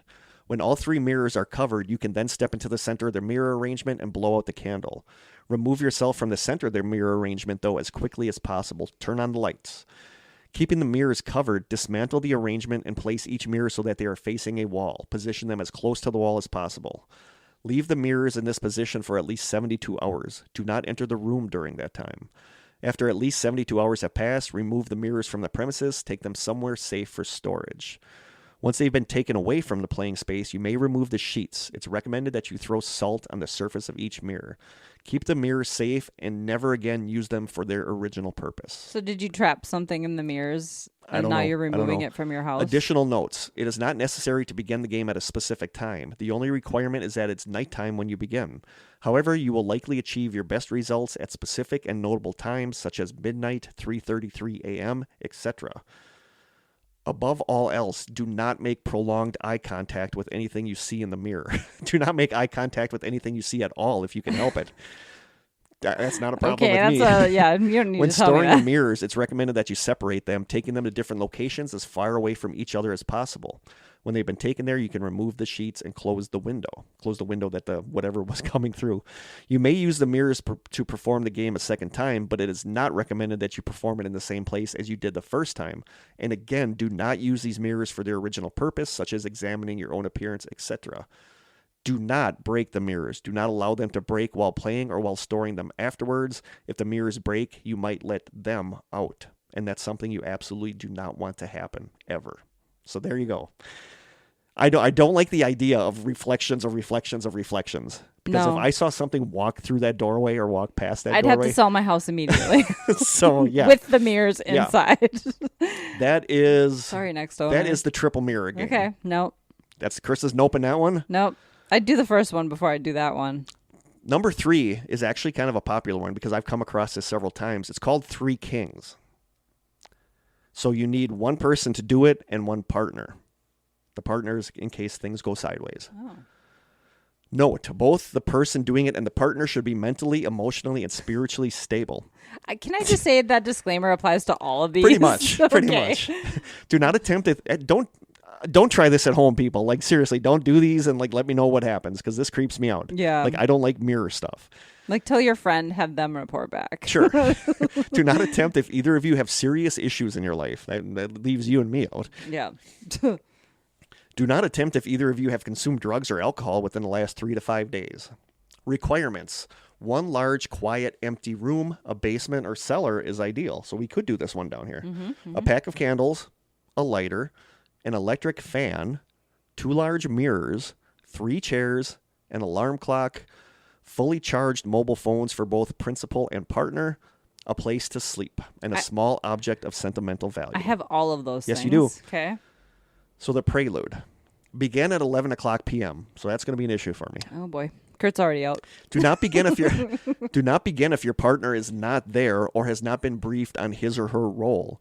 Your partner should remain in your home for the entire duration of the game. If your designated room has windows, cover or block them as completely as possible prior to beginning this. Place one chair facing north in the center of your designated dark room. This chair will be your throne. Place the other 2 chairs on either side of your throne, facing it an arm's length away. This will be your queen's chair and your fool's chair. Place one of your 2 mirrors on the queen's chair and the other on the fool's chair. The mirrors should be perpendicular to the chair seats and both facing each other and you. You should be able to see your own reflection in each mirror from your peripheral vision while you're seated on your throne. You should not have to turn your head. Is there a diagram for this? Because I'm already confused. Like, you're sitting here. Are the chairs right next to you? Facing Yes, me? and this mirror is like facing you, kind of. This one's facing you, and you can see them in your peripheral vision. Okay. I was picturing them like out here in front It said of you should not have to turn your head or move your eyes to see the mirrors on either side of you. Okay. Place the fan behind your throne. Set it to medium or low and turn it on. Make sure it is stationary, not oscillating. You'll find out why. Leave the room, but keep the door open. Go to your chosen sleeping spot. Set the candles, lighters, alarm clock, and cell phone next to your bed. Make sure your phone is charging and set your alarm clock. You could do the sleeping part. I could totally do the sleeping part. Make sure your phone is charging and your alarm clock at 3:30 a.m. I'd be up, so I'm good for that. It's true. Make sure your phone is charging and then set your alarm clock for 3:30 a.m. Turn the lights off, hold your object of sentimental value, which is your power object, climb into bed, and sleep. I don't know how well I'd sleep knowing I was going to be doing this. The main event. Wake up at 3:30 a.m. when your alarm clock goes off. Turn off the alarm, but do not turn on the light. Keep hold of your power object. Pick up your mobile phone, light one candle, and return to the dark room. You must be seated in your throne by 3:33 a.m. Dang. Warning, do not proceed if any of the following red flags occur. Your cell phone did not charge. Your alarm did not go off precisely at 3:30 a.m. You approach the dark room and find the door closed. You approach the dark room and find the fan turned off, or you are not seated in your throne by 3:33 a.m. If any of that happens, deuces. Cut the cord. Yep, cut the cord. Should any of these incidents happen, take your partner and any other occupants and leave your home. Do not return until 6 a.m. Okay. If you do not encounter any of these red flags, you can proceed. Take to your throne, but do not look directly at any of the mirrors. Light the candle and do not let the candle go out. Hold the candle in front of you, using your body to protect the candle from the fan behind you. Keep your eyes focused at the darkness in front of you. Again, do not look at the mirrors to your side and do not look at the candle. Should you have any questions you wish to ask, you may ask them out loud now. You may or may not receive a response. If you do, your response will come from the direction of one of the 2 mirrors. Do not turn to look at any of the mirrors. Any answers received should be taken with a grain of salt. One of the mirrors is the queen and the other is the fool, but you will not know which is which. Also note that whatever may settle in the mirrors, you yourself are the queen or fool to them. Remain in your throne until 4:34 a.m. At 4:34 a.m., your partner should call out your name to end the game. Should this fail, your partner should call your cell phone. Should this fail, your partner should enter the room and without touching you, throw water on you to wake you up. That's assuming you're sleeping? Concerning fail-safes. Why you have the candle in front of you is that if your body suddenly starts to disappear, the fan from behind you will blow the candle flame out, casting the room into darkness. Okay. That is one of the concerns, is that your body will start to disappear. Okay. So that is why you are holding the candle. Uh-huh. So if your body is suddenly moved or disappears, the fan will blow out the candle, ending the game. Should you become lost or disoriented, your power object will help guide your way home. Do not ignore any of the previously noted red flags prior to seating yourself in your throne. Do not attempt to stay in your home should these red flags appear. Do not attempt if you do not completely and totally trust your partner. Good luck. That is 3 kings. Okay. No? No. Okay. I not worried about my body disappearing. I think this would just be. I guess this is just creepy. This is one of the ones I would try. I would maybe try this. I feel better knowing that somebody else is in the house with me. Yeah, the logistics are just very strict. But the idea of hearing a voice come from one of the mirrors to your side, yeah, that would freaks creep me out. out. That's pretty much the point that I would be like, nope, I'm out. A lot of these are gaining popularity because of TikTok. Oh. Like there's a lot of people that talk about these on TikTok, so a lot of students know about like 3 kings. Okay. I think one of them talked about it to me once, but it's just, yeah. Number 2, what do you think number 2 is? Bloody Mary. Bloody Mary. Everybody knows this one. The belief is that Mary, or a spirit or a creature who lives in the mirror and is able to travel from mirror to mirror, which is way creepy, will show up if you chant her name or something. There are 3 methods that show up as the way to summon her. You can enter a room with a mirror, such as a bathroom, and chant the words Bloody Mary as few as 3 or as many as 13 times. The room may be either completely dark, illuminated by 1 candle, or lit by 2 candles placed on either side of the mirror. Or you can enter a room with a mirror lit as above and chant the words, quote, I believe in Mary Worth, again, as many as 3, or as few as 3, or as many as 13 times. Or you can enter a room with a mirror lit as above and chant the words, quote, Bloody Mary, I stole your baby, which is creepy. Yeah. As many, or as few as 3, or as many as 13 times. Should this summoning ritual succeed, the subject may then perform, whatever comes through the mirror may perform any of the following actions. It could curse the person. It could drive the person mad. It could claw out the person's eyes and carve up their face with her nails. It could pull the person into the mirror with her, or it could just outright kill the person. The creepiest one out of all that is is getting being pulled into the mirror. 100%. I don't want to live in mirror world. No, 100%. It's believed that Mary that they're referring to is a woman, possibly Mary Worth, who was a woman accused of and executed for practicing black magic during the Puritan era. Or it's a woman, possibly Mary Worth, who is believed to have been disfigured and killed in a car crash during a more modern era. Or it's believed that it could possibly be Queen Mary I of England. But that's Bloody Mary. Like, everybody knows this one. Yeah. People still do it. A lot of people it. have played it. People still do it. Mm-hmm. It's featured in a lot of movies as, like, yes. you know, the thing that happens that everybody jokes about, and then later something bad happens. Yeah. Isn't that in The Ring? But also, like, I totally forgot until I was just done with this episode that Candyman, the movie Candyman, kind of involves a mirror, too. You know? God, I haven't seen that in I haven't decades. seen that since it first came out. But Candyman's kind of a popular mirror thing, too. But Bloody Mary is the biggie. Like, everybody knows Bloody Mary. Did anything happen when you did this? Or No. No? Mm-mm. But again, this kind of goes, this is one of the reasons why mirrors are tied so much with the paranormal stuff, is because everybody's done Bloody Mary, except me. And finally, we get to number 1, which I call the king of nopes. It is the living doll game. All the nopes that ever noped. All the nopes that ever Nopeville. noped. So this, you use 1 person. Requirements, 2 mirrors. These mirrors should be capable of standing upright on their own. 1 doll. This doll should resemble a human as closely as possible and should be made of a hard material. Porcelain. I mean, you lost me at doll. Yeah. Porcelain, plastic, wood, etc. It needs Like to be a a hard, ventriloquist doll like a would work? ventriloquist dummy. Blah. Note, this doll will be referred to as the doll throughout the instructions in order to differentiate it from the scapegoat.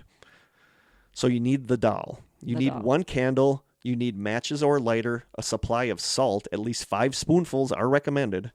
You need a timekeeping device. You need a scapegoat doll. It's optional, but highly recommended. This doll is referred to as the scapegoat because it's different than the original doll. And you need 1 strand of your own hair. It's optional, but highly recommended, but it's necessary if you're using the scapegoat doll. Well, that's easy. I shed like a dog, so. So instructions, the invitation. Begin shortly before midnight. Clear your home of all other people and pets. Make sure you know what time the sun is going to rise. If using the scapegoat doll, begin by affixing the strand of your hair firmly to the scapegoat. You may do this in any number of ways. You can tie the hair to the doll, you can open the doll up and place the hair inside before sewing it back up, etc. But whatever method you choose, make sure that the hair will not become unattached during the course of the game. Choose a room in your home to be home base. Choose a different room to be your hiding place. Turn off all the lights in your home. Okay, it requires a hiding place? Yeah. Yep. Okay. That's what we're not going to do this one. Nope. Choose a different room to be your hiding place. Turn off all the lights in your home except in your home base room. If using the scapegoat doll, hide it somewhere in your home. Do not hide the scapegoat doll in the home base room or in your hiding place room. Bring the mirrors. Like, you must have a lot of time on your hands if you're doing this. Bring the mirrors, the candle, the matches or lighter, salt, timekeeping device, and human doll to the home base room. Turn on the lights if they aren't already on. Position the 2 mirrors so that they are facing each other with a small amount of space in between. Place the doll and the candle in the space between the 2 mirrors. Keep an eye on your timekeeping device. When your timekeeping device reads midnight, light the candle with the matches or lighter. Looking at the doll in front of between the two mirrors, repeat the following words aloud 5 times. Quote, I leave for you a new body. Please take it. What? And then repeat the following words aloud 5 times. Quote, let's play. Note, at this point, you may hear noises coming from somewhere in your house. Do not be alarmed. This indicates that the invitation Do not be alarmed. Yeah. I'm alarmed. This indicates that the invitation has succeeded. You may proceed regardless as to whether or not you hear noises coming from your house or not. If, however, you feel any physical sensations on your body, such as tugging, pressure, light touches, etc., do not proceed. Abort the ritual immediately. The hunt. Take hold of the supply of salt. Keep it on your person at all times. Then say aloud to the doll between the two mirrors, quote, please come and find me. If you do, I will give you my life. Turn off all the lights in the home base room and make your way as quickly and as quietly as possible to your hiding space, taking with you only the salt. Do not speak. Do not make any additional noise. Do not leave a trail to your hiding space. When you reach your hiding place, sit cross-legged on the floor with your back to the door. Scatter some salt on yourself, but do not use all of it up. You'll need more later. Now, just sit and wait. Do not make any noise. You will begin to hear sounds coming from the other rooms, quietly at first, but slowly getting louder. No matter what, do not turn and look at the door. Do not let the doll find you. No. When you are ready, that's what you're hearing is the doll looking for you. No. When you are ready to end the game, return to the home base room. Move swiftly, very swiftly, and move quietly. Do not speak. Make as little noise as possible. Do not do anything that would allow the doll to find you. When you make your way back to the room, stand before the candle and repeat the following words 5 times. Quote, you lose. The game is over now. Extinguish the candle and scatter salt on yourself. Find the doll. Note, it may not be where you left it, which is such a creepy idea. When you find it, scatter salt on it. If using the scapegoat, find the scapegoat and scatter salt on it as well. The scapegoat is the belief that the doll is going to find the scapegoat first. Sure. And do what to it? I don't know. Turn on all the lights in your home. Create as bright, cheerful, and pleasant an atmosphere as possible by whatever means you most prefer. Play upbeat music, watch a funny television show or movie, read a book or magazine you like, engage in a favorite hobby. Maintain this happy atmosphere for at least an hour and at least until the sun has come up. Within 3 days of finishing the game, make sure you perform the following actions. Destroy the mirrors and dispose of them in 2 different places as far away from each other as possible. Remove the hair from the scapegoat. Burn the hair and destroy and dispose of the scapegoat. Bring the doll to a shrine. If you are unable to do this, destroy the doll and dispose of the doll instead. And lastly, be careful in the dark from here on out. Additional notes, no bystanders may be present when playing this game. It is also not recommended that pets be allowed to remain in the house during the game's duration. The human doll cannot be made of a soft material. Do not use a plush doll. Use like a porcelain doll or a ventriloquist dummy. So like Ernie wouldn't work? No. No? Dang. The scapegoat doll may be made of soft material, although it's recommended. He could be the scapegoat. Okay. Although it is not recommended that it be similar or identical to the human doll. When hiding the scapegoat doll, don't make it too easy to find, but don't make it too hard to find either. It's just a decoy. It cannot do its job if it's hidden. If it becomes necessary to abort the ritual, scatter salt on the mirrors, the doll, and the scapegoat. Destroy the mirrors and dispose of them. Destroy the doll. Destroy the scapegoat. Some good news. Even if the doll finds the room you are in, it may not notice you unless you make too much noise. It is of the utmost importance that you remain as silent as possible for the duration of the game. If during the hunt you begin to feel you are in immediate danger, quietly rise from your sitting position and hide somewhere inside that room, inside a closet or behind a large piece of furniture. Do not make any noise and do not leave a trail showing where you are hiding. The game becomes more dangerous the longer it goes on. It is your best interest to end it without getting caught as soon as possible. You must finish the game before sunrise. Do not leave your home before ending the game.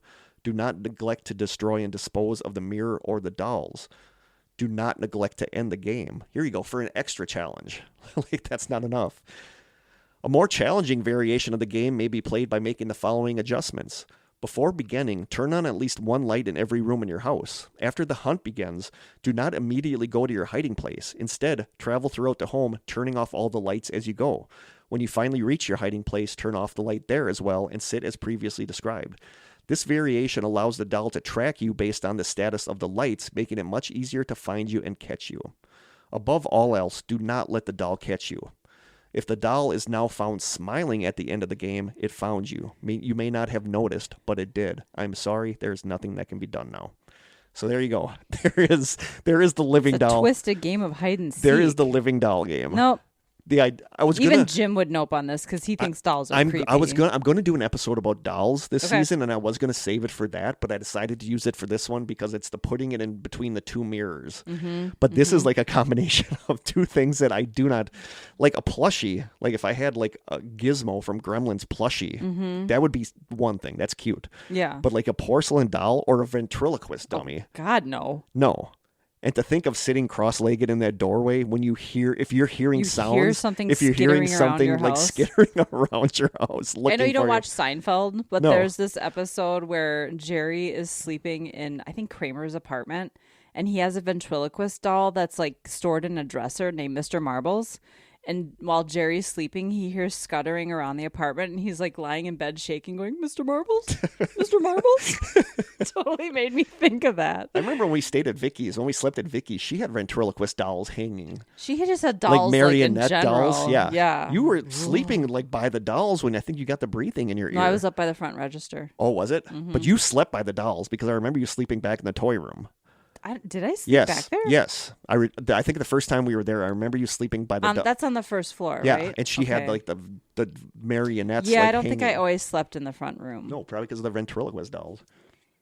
I can't believe we used to sleep at a haunted location regularly. What time are we looking at here for the episode? An hour and 30 minutes. Not bad. Okay, so I'm going to get to two famous haunted mirrors. Okay. The first one is Bela Lugosi's mirror. Oh. An October 28th, 2021 Mental Floss article called, quote, "Mirror, Mirror, Zach Bagans shares the true story behind the Haunted Museum's most cursed object." My twinsy, I guess. Says, it was just when you had your glasses and the hat. It was like the glasses and the hat. See it. Yeah, and your hair was like kind of back, so I didn't see the long hair. You looked a little Bagans-y there. Bagans-y. So from the article, it all started when a woman named Cindy Lee came to Bagans with a request. Would he take a mirror off of her hands? At one point, the mirror had hung in a room in the Hollywood Hills house that had belonged to her uncle, a lawyer and B-movie film producer who was tragically killed in a mob-style execution there in 1982 and whose death remains unsolved. Bela Lugosi, the actor best known for portraying Count Dracula in the classic 1931 film, had previously lived in that home. Mm-hmm. It's documented that her... I said interesting. Well, we'll see. It's documented that her uncle, Frank Saletri, lived in Bela Lugosi's house where the mirror stayed on the wall. Bagans says, quote, "Cindy believed that the mirror absorbed part of the bad energy from witnessing that murder. When you talk about mirrors and how they're affiliated with the paranormal, you immediately go to something called scrying." Bela Lugosi was apparently obsessed with this ancient means of clairvoyance, which is the practice of looking into an inanimate object with a reflective surface like a mirror or crystal ball to get messages from spirits. Bagans mentions that Nostradamus was fond of scrying and allegedly predicted his own death using the practice. As for Lugosi, Bagans says, quote, "A lot of people talk about how he may have been involved in the occult." After Lee came into possession of the mirror following her uncle's death, things started to get scary. When it went into her house, her daughter immediately began severely being affected by it, Bagans says. She says that she began feeling bites on her neck when she would look into it and she would see a dark entity inside of the mirror. According to Lee, her other daughter would also have terrible nightmares of being attacked by this same dark entity and would wake up with scratches all over her body. The psychological and allegedly physical toll on Lee and her family was too much, so she contacted Bagans. "She brought it to my museum. She was desperate to get rid of it," Bagans says. "She didn't want to sell it. She didn't want to throw it away. That's how a lot of these items end up at my museum. People don't want to dispose of them because they feel like they could have some kind of retaliation from the entities." Bagans also mentioned his own first-hand experience with the mirror once it was part of his museum's collection, pointing to a 2017 episode of Ghost Adventures. I don't remember seeing this episode. Zach says, quote, "There was a ball of light that appeared on the opposite wall of the mirror, traveled across the room, and went into the mirror," Bagans said. "This was probably the most compelling evidence because it's visual. You can actually see something for yourself." So he claims that this is like a super haunted mirror that belonged to Bela Lugosi. Now from a Skeptical Inquirer article from January 10th, 2019 called, quote, "A Closer Look at the Bela Lugosi Haunted Mirror." The article says, "We finally came to the star object of the room, the Bela Lugosi haunted / cursed mirror." They use both terms to describe it. The guide informed us that Lugosi was obsessed with the occult, particularly the practice of scrying. Scrying is the practice of looking into a medium, such as a crystal ball or mirror, in the hopes of getting messages from spirits or visions from the past or future. Our tour guide went on to claim that Lugosi used this mirror for scrying and that, quote, "he did this after his wife died, trying to contact her."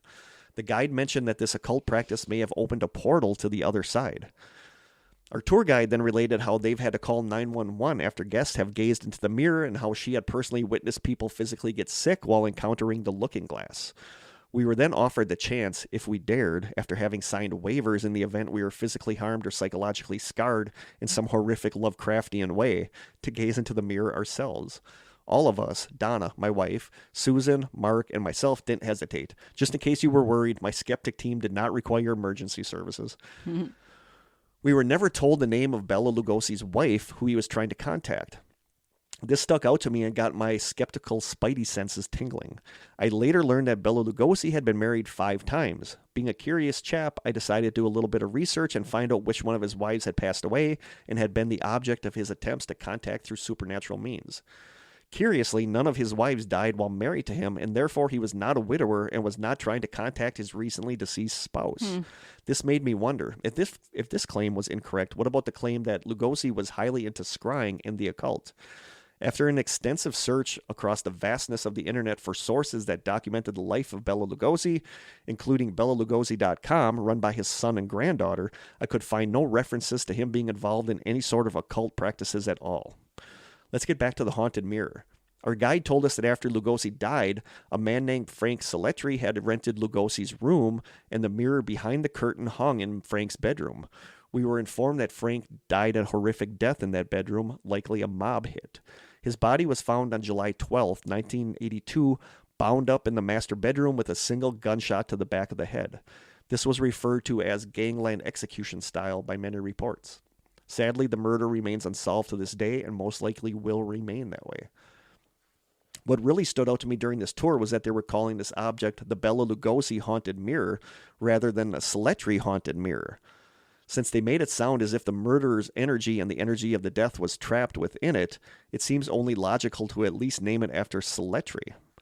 I reached out to the Bela Lugosi family and got in touch with Lynn Lugosi Sparks, the granddaughter of Bela Lugosi, who was extremely helpful. I explained why I was researching his former residence and asked in 2 separate emails whether he had owned either the Primrose houses or the Wedgwood houses. This was her response. Quote, "Thank you for contacting us. We know about the mirror and its inclusion in the museum in Las Vegas. We do not have any information documenting that my grandfather lived at the Primrose residence. My father has no recollection of the mirror or of his father ever mentioning the mirror. Bela Lugosi lived in quite a few places around Los Angeles, and while it's possible that our list is incomplete, we have tried our best, and with the help of a trusted researcher and biographer, to record Bela Lugosi's homes for which we do have documentation. The list is currently missing a few addresses, and we'll be updating our website as soon as possible, but Primrose is not one of them." I reached out a 3rd time to the Lugosi family, inquiring about the alleged claim that he was into scrying and into the occult. A few weeks later, I received a reply from Sparks that confirmed what I had found. She stated, quote, "I do not have a copy of the museum's script as it relates to Bela Lugosi, but from your information, it seems that the museum has made things up about his life to make for a good story. About the mirror's placement in the museum and its perpetuating rumors. We have no knowledge of Bela Lugosi being into the occult or scrying. And again, we have no information about the mirror at the museum or the house from which the museum claims that the mirror came from. With this information, I can't help but conclude the claims promoted by our tour guide, and thus Zach Bagans and his not-so-haunted museum. These are not supported by any documentation or valid evidence." Shocking. I know.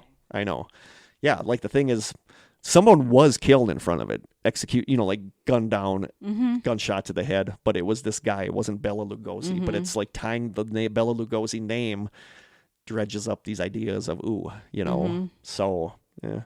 Sorry, Zach. Sounds like that and the what was the box? The Dybbuk box. The Sounds like Dybbuk those are box, both. which is made up. Yeah. It's not a I like that thing. the guy that posted it first, like, said, go look before my post. You're going to find no evidence of anybody calling it a Dybbuk box. I'll pay you $1 million. Yeah, he's if you like, find it. he's like, I made this up, but now it's took on a life of its own. Yeah. You Now know? people are buying Dybbuk boxes off of the internet and opening them on YouTube channels. But here's the thing, like the second one, like I like the second one, the people with the second one. And you know who this is. Greg and Dana The Newkirks. Yeah. Like I'm such a Newkirk fanboy. I know, me too. That I immediately buy into fangirl. the second one. And as soon as I hear Zach Bagans tied with something, I immediately discount it. Kinda. So that shows like a huge bias on my part. Like I love the Newkirks. So the second one, is the Newkirk's Dark Mirror, which they have like the episode about that was so good. Yes. I love like that the episode. Haunted Objects podcast episode about their dark mirror was really good. They have like a traveling museum and they bring that with them. Yeah. Okay, I'm ready. I'm So from hauntedattraction.com, an article called, quote, "The Most Haunted Mirrors in the World" says, Greg Newkirk has always had a profound interest in the paranormal. Over the years, he began to research and track down various objects that others had deemed as haunted.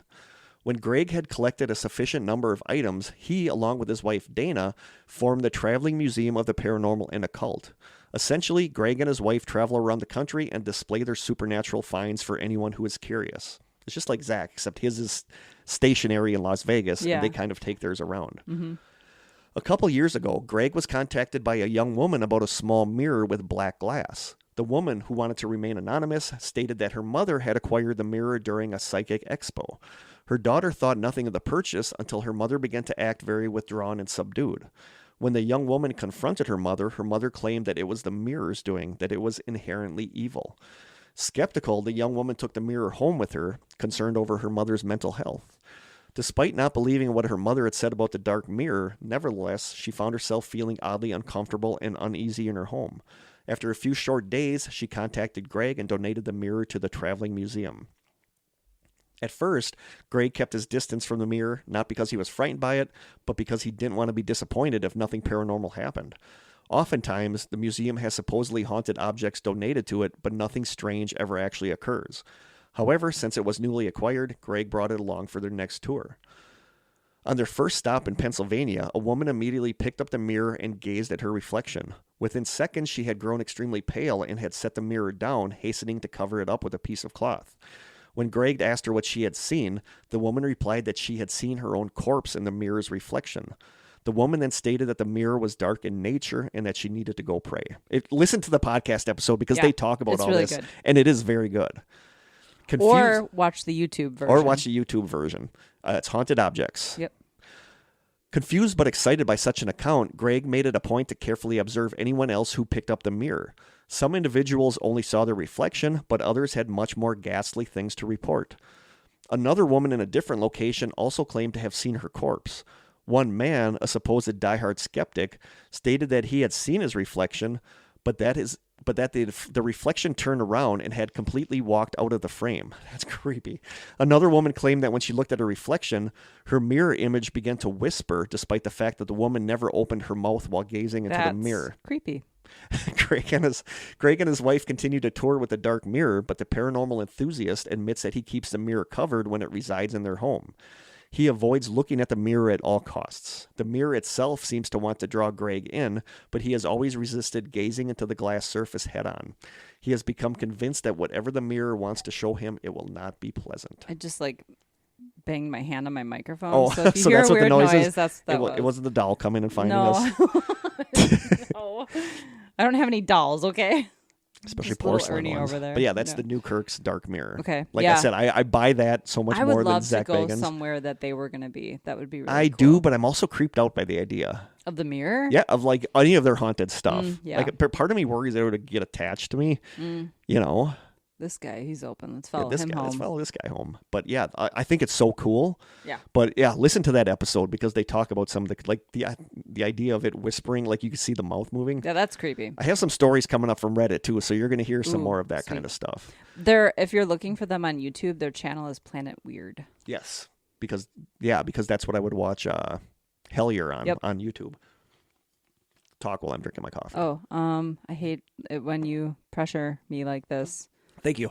You're welcome. Okay. But there's other haunted mirrors like the Myrtles Plantation. I think Sophie and Adam went there. I think has a supposedly haunted mirror. Okay. Sorry. So now before we get to the Reddit stories, we're going to get to a little skepticism. Okay.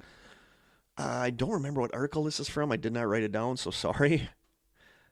Seeing the wrong reflection doesn't just happen in Hollywood and haunted houses. Our brains are actually quick to misinterpret what we see in a mirror, often scaring us silly in the process. 20 years ago, University of Urbino psychologist Giovanni Caputo was studying dissociative identity disorder, formerly called multiple personality disorder, a condition in which people's identities are split into different personas, often as a coping mechanism for extreme trauma. One experiment intended to examine these patients' sense of self involved placing 8 mirrors around the study's participant. That sounds creepy. I don't want that. Mm-mm. The subjects noted that under low light, the reflections of their faces seemed to change. Caputo was intrigued. He says, quote, "I concentrated my scientific efforts on this new phenomenon. This was truly a case of serendipity." In 2010, he published the first description of what's become known as the strange face illusion. He showed that when people stare into a mirror under low lighting, they will often see their faces warp and change. Some watch their own facial features distort, while others see the faces of deceased loved ones or even monsters. Follow-up experiments have shown that you don't even need a mirror for the strange face illusion to occur. You can focus on another person's face or even a mask. These frightful visions aren't the result of anything supernatural, however. The process of taking in information with our eyes and interpreting it with our brains is like a game of telephone, and the messages can become garbled if the lights are too dim and we're staring too intently. Which is like, what's the word for it? Where Matrixing? Matrixing. Yeah. Like where you're hearing what you want to hear or seeing a ghostly face on the TV screen when it's just static. It's also believed that any movement seen in a mirror is an optical illusion referred to as Troxler's fading. Troxler's fading happens, and I've seen this, like optical illusions with this. Troxler's fading happens when a person fixates on a particular point for even a short period of time, causing other unchanging stimulus around the fixation point to fade away and disappear.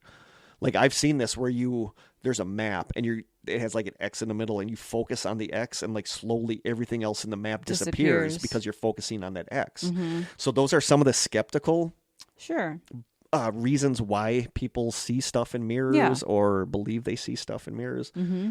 So now on to Reddit. We're going to get to some stories. Good old Reddit. Take these with a grain of salt. Yeah. Definitely with a grain of salt. They're creepy whether they're true or not. So somebody on Reddit writes, "There's a whole load of lore on mirrors. They are seen as passageways between worlds, revealers of truth, trappers of souls, and much more. Water and other reflective surfaces are generally seen as connectors or passageways between dimensions. As an example, we could give vampire lore or other lore that suggests that the reflections in a mirror or other surface shows the true physical appearance of the one that looks into it. In my country, it's said that once a person dies, all mirrors and reflective surfaces should be covered, lest the soul of the deceased, A, gazes into the mirror, becomes fascinated with its reflection and doesn't move on, B, gets sucked into the mirror," which is creepy. "Also, children in various cultures aren't allowed to look into mirrors until they are a certain age, so their young, untethered soul doesn't get trapped." I never knew that. "Mirrors were covered during sleep and illness so that the body in its wanderings would not become trapped and unable to return to the host body. After a death, mirrors were covered to prevent the soul of the newly departed from becoming caught in the mirror, delaying its journey to the afterlife. Other cultures think that once you gaze into a mirror, you leave part of yourself in the mirror. I have heard some people claim that if you take 2 mirrors and point them at each other and then gaze into this infinite series of reflections for a long enough amount of time, you will see God, Satan, or what have you. Also, I have read in various places that if you look straight into your eyes into a mirror for 10 or more minutes, your reflection will start changing." I think making extended eye contact with yourself in a mirror is really creepy. It is. I would not do that. There's something so unsettling about it. Yeah. Mirrors and other reflective surfaces are also used for divination. Broken mirrors are said to bring bad luck or imminent death.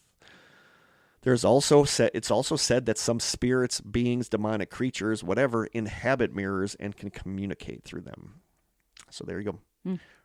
From Reddit. "Frequently, due to nightmares and other things that scared me, I used to sleep in my mom's room. This was from when I was 3 years old till about 5 years old. One night when I was in her room, I partially got out of bed to find my glass of water, which was put between me and the doorway to a full-length mirror, moved. I have had several nightmares about things inside this mirror, so I was somewhat paranoid about it. The hall light was on, so I could see the room fairly clearly. Before I had gotten to my glass of water, I glanced over to the mirror and saw something that my young brain could barely register. In the reflection, the room wasn't there, but in the reflection stood a partially faceless person. The shape was evident, but the features were all missing. It had no eyes, no mouth, no nose, just the shape of a face. The figure wasn't actually inside the room, but it was visible in the mirror. The last thing I remember doing was screaming. After this, I was told by my family members that two different stories. The first is that I was found by my mom trying to cover up the mirror with a blanket. I preferred this vision since it is less creepy. The other version I heard was that I was found inches away from the mirror with my eyes open wide staring at my own reflection. Nope. And this one is one sentence, but this is still a biggie for me. My biggest fear is that my reflection will do something that I didn't. Yep. Yeah. Yeah. Nope. I am not going to say that I avoid mirrors, nor is it a fear. I will continue to use them, but I have seen some strange stuff that has convinced me that it is not just simply a reflection that I see. In the bedroom of the house that I grew up in, there was a full-length mirror on the closet door. At night, I would occasionally see movement in the reflection, subtle and faint, almost like a shadow. This happened for many years and nothing else. That is, until one day when I was getting ready for school when I was 9 years old. I was just putting my shirt on when out of the corner of my eye, I saw my reflection do something that I clearly did not do. It wasn't, Krista shaking her head. It wasn't threatening, and I, unfortunately, do not remember what it was. It was so sudden and startling that I was stunned for several minutes. Since then, every time I'm at a mirror, I study it for a few minutes. I would say that roughly 99.9% of the time, nothing is out of the ordinary. However, those times when things are not ordinary, it truly sends chills down my spine. Things such as objects that are in the reflection but aren't on my side. The order of objects in the reflection sometimes don't match up with the order of objects on my side. Sizes of objects don't match up. All sorts of small things that would be missed unless you were actively looking for them. However, the instant I took my eyes away from what I was looking at and back, the reflection would then match. If this only happened in one location, I would tend to... I was just going to ask, is it just in one house? If this only happened in one location, I would tend to believe a haunting or something like that. But this has happened to me in several different locations with different mirrors. I haven't seen anything big happen except the one time in my bedroom out of the corner of my eye. Every time I study the reflection, I do so with apprehension. What will I see? So that's creepy. Mm-hmm. Somebody else writes, the house I grew up in was extremely haunted, and our upstairs bathroom mirror was one of those mirrors where the edges, and I totally know this, I can totally see this in my head, was one of those mirrors where the edges along the sides kind of swoop down at a different angle from the edge of the mirror to look fancier, I guess. It's like a beveled mirror. Yes, and because it was a different angle, the reflection in that part would be different and a bit blurry. There have been a few times that while looking at myself in the mirror, I would suddenly see someone or something else run by, but only in that little half-inch section of unlevel glass, not in the rest of the mirror. Sometimes it would fly right by. Sometimes it was more of a brisk walk past. I don't know. But we've all, my mom, two sisters, and myself, have seen it more than once. That bathroom got so bad, we ended up locking it and nailing the door shut so no one would go in there. Thank God we had two bathrooms. That's creepy to think of seeing something in that beveled part of the mirror. Mm-hmm.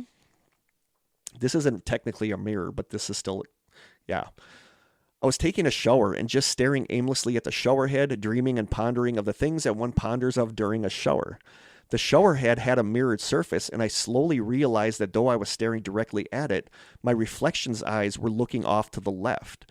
For a moment or two, I wondered how that was possible and what trick of the beveling was causing my reflection to be looking away, when suddenly my reflection's eyes shifted and then looked back directly at me. And they continued to return my gaze for the rest of the shower as if nothing had happened. It's never happened once. It's never happened before or since.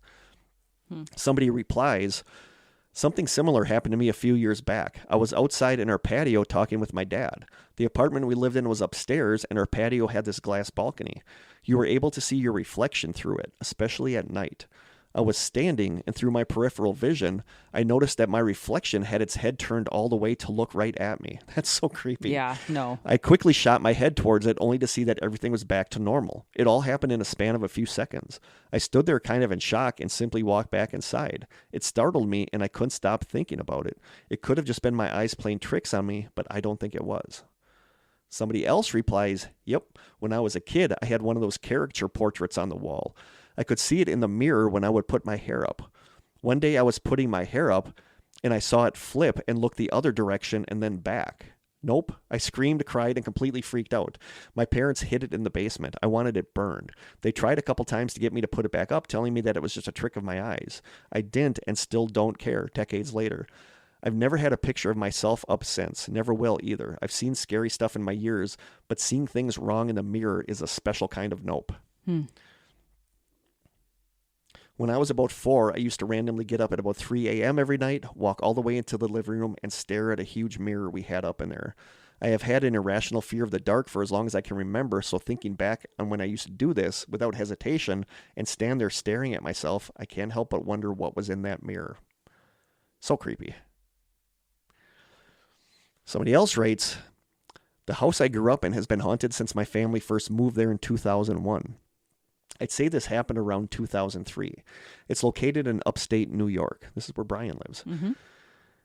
In this, I was 7 or 8 at the time. My sister was 5 or 6. The house was built in the late 1800s. One time during a summer day, my sister and I were in the house. My mom was preparing a lunch. We heard a knock at the front door, and my mom asked my sister and I to see who was there. We ran to the front door, checking the side window first to see if we could see anyone, but we didn't. We then opened the 2 doors, but no one was there. We had an oval mirror next to the door. Now I was too short to see myself in the mirror, but what I did see in the mirror that day was a very tan lady who looked in her early to mid-30s with blonde hair. She was standing in the mirror, and then she turned to look straight at me. I turn around, and no one is behind us. I turn back to the mirror, and she's gone. My sister and I quickly look at each other and run to our mom and tell her what we saw. She goes in and checks it out and sees nothing. It was the only time I saw that lady in the mirror, but I experienced other events in the house as well, but this one always struck me as one of the stranger ones. Somebody else writes, not sure about salt lamps, but I remember my mother telling me that when she was in high school or middle school, some boy she knew told her that they would hold a candle in front of a mirror at midnight. The next time she saw one of them, he was freaked out.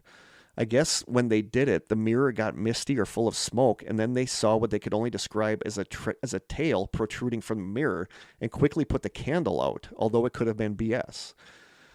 I knew my uncle once fell asleep with a candle on next to the mirror during power being out, and he said he woke up sometime in the night, which I assume was sometime between those hours the boys saw it, and he saw what he described as, quote, the ugliest SOB I've ever seen, staring back at him, and he threw a blanket over the mirror and had trouble sleeping for weeks, which is creepy. That's very creepy. Yep. Somebody else writes, this happened 6 months ago in a house I moved into with a roommate. She had lived there for a year prior before, and once I moved in, we started rearranging the living room. I need to note that there were old bedroom sets in the basement from the original owners of the house, bed frames, dressers, and mirrors. Back to the living room, there was a mirror on the wall opposite the fireplace with a mirror above the mantel. The mirror opposite the fireplace came from a basement and was hung up by a girl that lived there before I moved in. So I take the mirror off the wall as we are putting our TV in that spot and prop it up against the wall, perpendicular to the wall it was hung, until we could figure out where to put it. This is when we started to notice weird things happening and hadn't quite realized yet that the mirror could be the issue. There's a cot in the basement that was set up apparently by the owner of the house if he ever came to town. Weird in my opinion, but apparently when he come to town, he would sleep in the basement in a cot. I don't know. Well, one day the lights above the cot randomly stopped working, and that corner of the basement just started having an eerie vibe. I tell my roommate this, so we go down to investigate. What we found scared the crap out of us. There were bare footprints on the cot, seemingly pacing back and forth side to side. No one in their right mind would walk down there barefoot when it's dirty, and there had been rats found in the basement. We measured our feet next to the prints, and while roughly the same length, the prints were way too wide to be either of ours. A couple days later, I'm down in the basement doing laundry. I make my dog come down there with me because it's so creepy. He wouldn't stop staring at the corner containing the cot, and I felt like I was being watched. A moment later, the lights above the washer and dryer started flickering, so I got the hell out of there. The same day later in that afternoon, I'm standing in the living room on the phone with my brother talking about work with my back to the mirror that had been propped up on the floor. My dog starts growling and aggressively barking. My initial thought was both mine and my roommate's dog were behind me fighting over a toy, So I snapped at them to stop, and when I turned around, it was just my dog staring into that mirror, but not looking at his reflection. He's 5 years old and has seen his reflection thousands of times, so that doesn't concern him. So that freaked me out, and that's when I started connecting the dots. I had a betta fish and a tank on one side of the mirror, and my roommate had a cool palm tree-like plant on the other side. My fish died suddenly, and the plant started dying no matter her efforts. I have to note I had been telling my roommate that the mirror seemed warped because every time I saw it, I felt horrible and fat when I saw myself in it walking into the room. She said she also felt this way. So I bring up my mirror theory to her, and she immediately grabs the mirror and puts it in our detached garage in the backyard. We both felt better about this until the next day. I went out back to smoke, and it was raining, so I opened the garage door for some shelter. A fluorescent bulb was laying on the floor in the middle of the garage as though it had fallen, but it was not in a place where it would have seemingly landed, and it was completely unbroken. It was like someone had taken it out and laid it there. I look up, and I see the mirror facing me, and I get the heck out of there. I explained this to my roommate, and we immediately grabbed the mirror to walk it across the street to Goodwill, which is super convenient in this moment. She's holding it by the wire it hung on for years, and the moment we reach the edge of the property, the wire snaps and the mirror falls to the ground without breaking. We get it across to the street to the Goodwill and leave it. The next day, the lights in our basement started working, and we had no other weird experiences. And then she edits it to say, a friend of ours put a ball we found in the basement on the cot to see if it would move. It did not, thankfully. The thought of walking down there and it being moved scared the heck out of me, so I ended up moving it myself. The pile of trash under the cot had some pictures of someone's children that looked slightly burnt on the edges and had 2008, 2007 written on them. That's creepy. Mm-hmm. Did some research on the house, and the new owner bought it in 2009, so I'm not sure if the pictures were his or from previous owners, but it's definitely creepy. We tried to think of every possibility with the footsteps, even asking the few people that had been to our house if they had gone into the basement for some reason.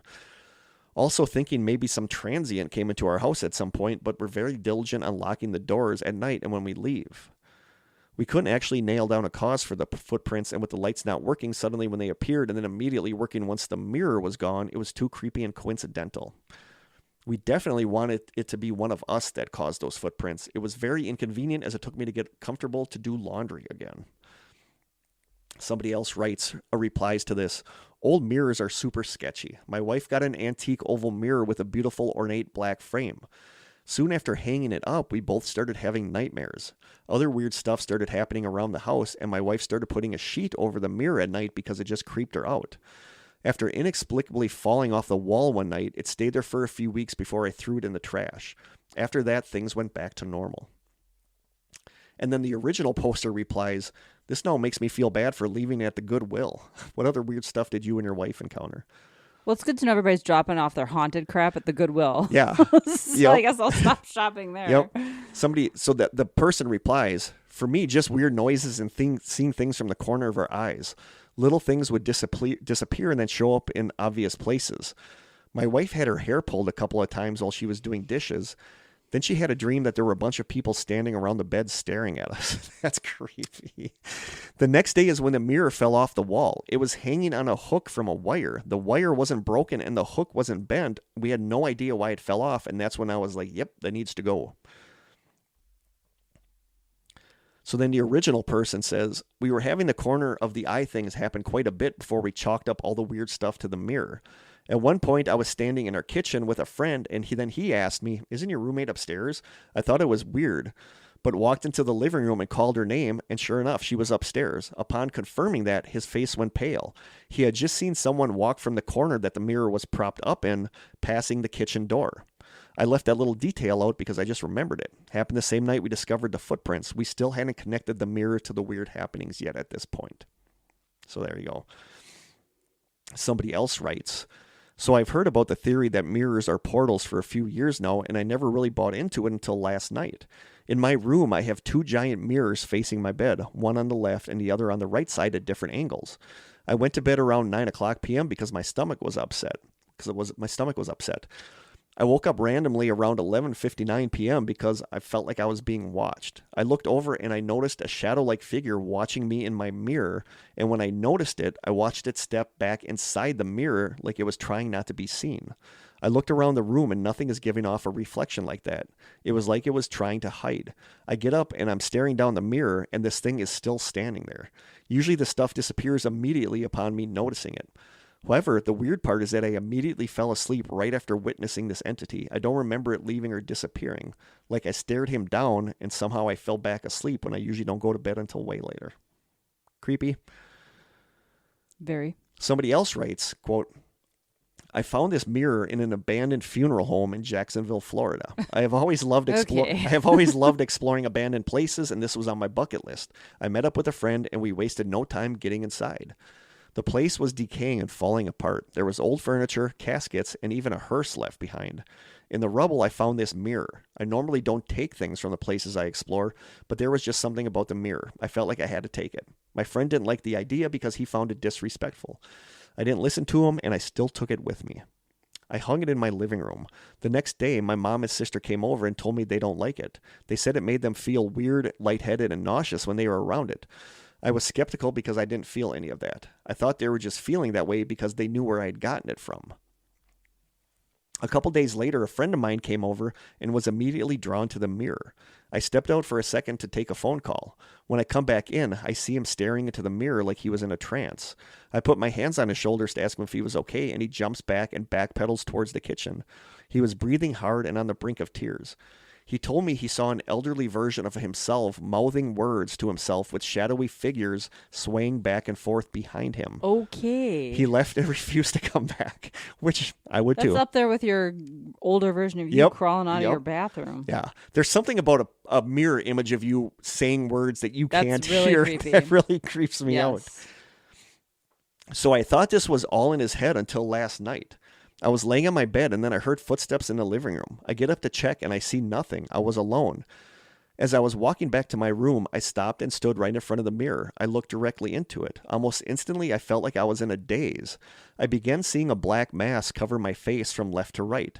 Then I saw a hand reach over my shoulder and wrap itself around my neck. I snapped out of it and ran back to my room. My whole body was cold and I felt a weird stinging sensation on my neck. Yikes. I was terrified but fascinated at the same time. I didn't sleep. I was thinking about it all night. I waited for the sun to come up and then I put the mirror in my shed. I told people about my experience and they tell me to get rid of it. Yeah. I understand why they would say that, but I feel strangely attached to it. I feel like it has something to say and I want to find out what that is. And somebody else replies, secondhand mirrors are always haunted, dude. Somebody else writes, when I was a young woman, I thought it would be cool to try scrying with a mirror on Halloween. I ended up seeing faces that were not mine looking back at me, their mouths moving like they were trying to say something. It was just about the most creepy thing I've ever seen. Since then, I really try to avoid looking at mirrors at night because I occasionally will see something moving that isn't there. I won't sleep with a mirror in my room, and I'll remove them as much as possible wherever I live. Playing with mirrors has left me with a terrible lifelong aversion to them. I would not recommend it to anybody. This next one I'd take with a big grain of salt. I take all of them with a grain of salt, but... Pardon my English. It's not my first language. This isn't something that happened to me. It happened to my brother-in-law. I will be posting some of my own stories later on. Please delete this if I'm breaking any rules. The story's from my brother-in-law. This took place in Mexico in the 90s. My brother-in-law, named Uriel, and his family had a house on the corner of the street. His parents always worked and never had time to do any house chores or look after Uriel, so they hired a housekeeper or a nanny. The nanny was a teenage girl who was around 12 years old. It was acceptable to hire young kids back then in that area. Uriel said that in the beginning everything was great and she did all of her chores. The house was pretty big, so it was pretty impressive that at her age she was able to keep up with all the cleaning. The family was content with her work, and the girl was always happy to help. In the house was a big staircase that led to a second story. Uriel said that as soon as you got on the top step, there was a very big Victorian mirror, which was recently given to his parents by some friends. The family started noticing that the girl would always glance at the mirror. The glances then escalated, and she began staring at the mirror from afar. Soon she would stare to the point where she would stop doing her chores and just stay there for hours at a time. She stopped speaking to anyone and did nothing else but stare at this mirror. She even stopped eating and sleeping. The family became very concerned and alerted her family. When her family came to pick her up, they couldn't separate the girl from the mirror. She was in sort of a hypnotized state. They took her to a local witch doctor, and the witch doctor said something in the mirror had taken her and it had just left her body behind and that nothing could be done. She was in a vegetative state and remained that way for some days. It would all come to an end when Uriel's family ordered the mirror stored in the basement. At one point, one of the people moving it somehow stepped on the mirror and it broke, shattering into many pieces. Seconds later, the girl's family called Uriel's family, saying that the girl had begun convulsing and had passed away. It was very sad because the family was devastated. To this day, he doesn't like talking about this because it scares him so much. Jeez. Somebody replied, "Not to be that person, but I like to be a healthy skeptic with these things. Hear me out. I used to be a person to jump to the paranormal, but I learned the hard way to not do that. Anyway, I have partial seizures, and then I have these auras when I start staring off into space and cannot speak or feel emotion, and I feel disassociated from my surroundings and everything feels foreign. My seizures can last up to an hour, and I sometimes convulse and twitch violently. It just sounds like she was obviously having something wrong with her brain. Sometimes a seizure can kill you, but that's rare, and only if you're having back-to-back seizures and a constant one, and she seemed to be having troubles for days without any professional medical attention." That's pretty logical. So he says, "I'm skeptical, but the poster did stay and respond to everyone, and that's always a sign that it might be a legit story." Somebody else replied saying, "Mirrors terrify me. I have some of my own mirror stories, seeing things in the reflection that aren't there in reality, staring too long and feeling like I'm not in my body anymore and that I'm not myself in this reality. Worst of all is when your reflection starts making facial expressions that you aren't making, or subtle movements that you notice in your reflection but that you aren't doing."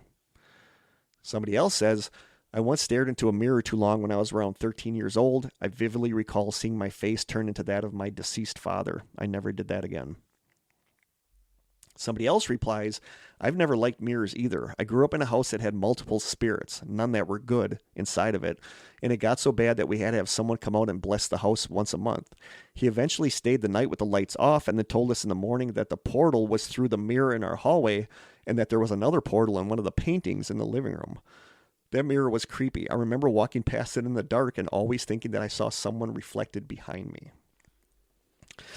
Somebody else writes, "My son, 26, was talking to me in my room a few weeks ago. We know someone's in there, but I have not seen anyone in my house. Others have. Over a dozen people have seen my house spirit, the shadow that walks through my house. But I digress. My son and I were talking and laughing about something when he looked in the dresser mirror, and in the mirror was the reflection of a young guy laughing with us. He had a 50s or 60s style suit with big round white sunglasses on. Sounds like Elton John.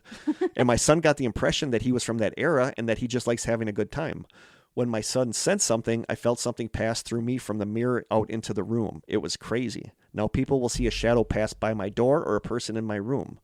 A different person described him as a man about 40 years old. Genuine smile, good person.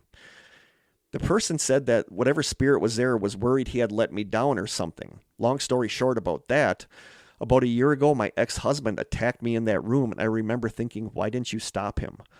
So I feel like I have at least one mirror man, maybe two, and they kind of use the mirror as a door or a portal.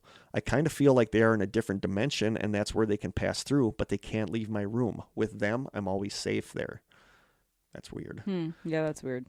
Somebody else says, "I've never been afraid of mirrors. I mean, I would occasionally be creeped out if I looked into a mirror if it was dark, but other than that, nothing. Except one time my boyfriend was showering and I was getting ready for bed. Our shower is the kind that it's completely made of glass so you could see the whole bathroom. Our sink top is very large and so is the mirror. He says that he saw me brushing my teeth and getting ready, and that when I walked away, my reflection didn't move. It stood there for a half second or so before it moved away. Needless to say, I was creeped out, but nothing else happened." That's creepy. Yep. Old mirrors can be creepy. I rented an apartment that was in the converted attic of an 1800 style home. It came partially furnished, which included an old mirror in the living room. Several times I would walk past it and see a dark shape reflected behind me in the living room. When I turned around, nothing was there. The final straw was a night when I was going to bed and went around turning off lights, checking the doors, etc. I turned off the floor lamp in the living room and the shape appeared right in front of me. I screamed and it disappeared. After that, I took the mirror down and put it in the closet with the reflective side facing the wall." Somebody else writes, "Mirrors creep me out. A close friend of mine dabbled in the occult as a teenager. This was a major mistake, according to her. She said that she experimented with a black mirror. She refused to specify what she saw or even describe it at all, but said that it was horrific. She mentioned this to me once when I pressed her for details. She became upset. It's something I wonder about a lot. What could she have seen in there? Creepy.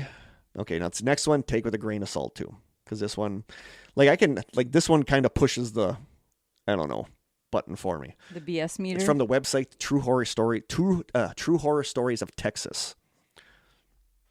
I had a friend from Mexico that one day purchased an old Victorian-sized wall mirror from an antique store, and the seller told him a few warning signs before taking the mirror home.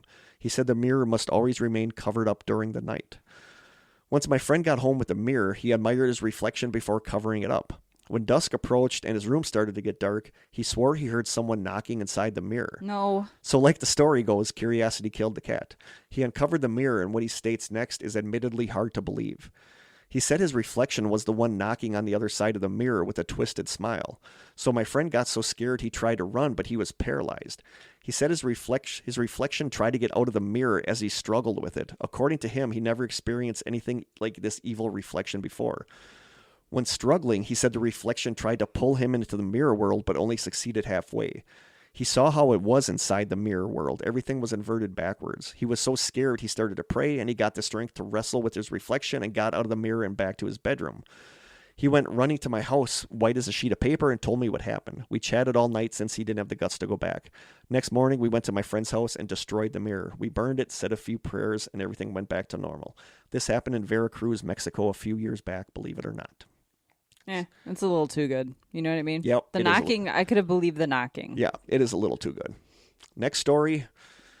When I was born, my mother had already gone through a bad breakup with my father, and she and my big brother ended up living with my grandparents in their house. When my mother found a new house for us all, she and my grandparents began preparing and decorating the new rented house. When they entered the house, they discovered several of the bedroom doors that looked they might have been children's bedrooms had locks on the outside of them. Weird, right? Sure, but when they went down to the old cellar, there was what looked like cultish graffiti painted all over the walls. You name it, it was there. Crucifixes, pentagrams, etc. Me and my brother shared the same room as the house had only 2 bedrooms. We're both dudes, so it wasn't anything bad. And we both had to swap rooms with our mother because the neighbor's brother, who stayed with him sometimes, used to talk in his sleep, and it sounded like there were several people in his room when he would do this. That's creepy. The voices that would come out of him would creep me and my brother out, so we swapped rooms with our mom. One night, I got up to go to the bathroom that was situated in between my mother and our room. The bathroom had a bathtub, a toilet, and a wash basin across from the bath with a mirror above it. I had just finished up using the toilet and was washing my hands, and I looked up into the mirror. In the mirror, I didn't see myself at all.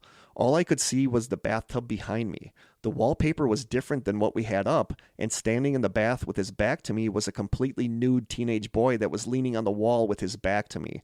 He was leaning on the wall with both of his arms. He looked like he was starved because I could see his ribs, and he had scars all over his back, and his black straggly hair was dangling into his face. He began slowly turning his head to look at me when I suddenly spun around to look at the bathtub, which, surprise, was empty. I looked back to the mirror, and all I could see was myself and nothing else. I told my mother, and she told me that she had seen ghosts too, and that her family was just more tuned into them. I remember saying to myself that day, I don't want to see another ghost again. Please do not show yourself to me anymore. It worked because although I still hear things in this house, I have never seen a ghost full on again. I've seen shadows and heard rummaging around, footsteps and knocks on doors, but I've never seen a ghost like the one I saw in the mirror. The experience left its mark on me, and I'm obviously weary of mirrors now, but like I said, not as much as I used to be. That's creepy. Yes. Somebody else writes, I have a specific rule as an avid thrifter that I will never, ever buy mirrors, no matter how good a deal.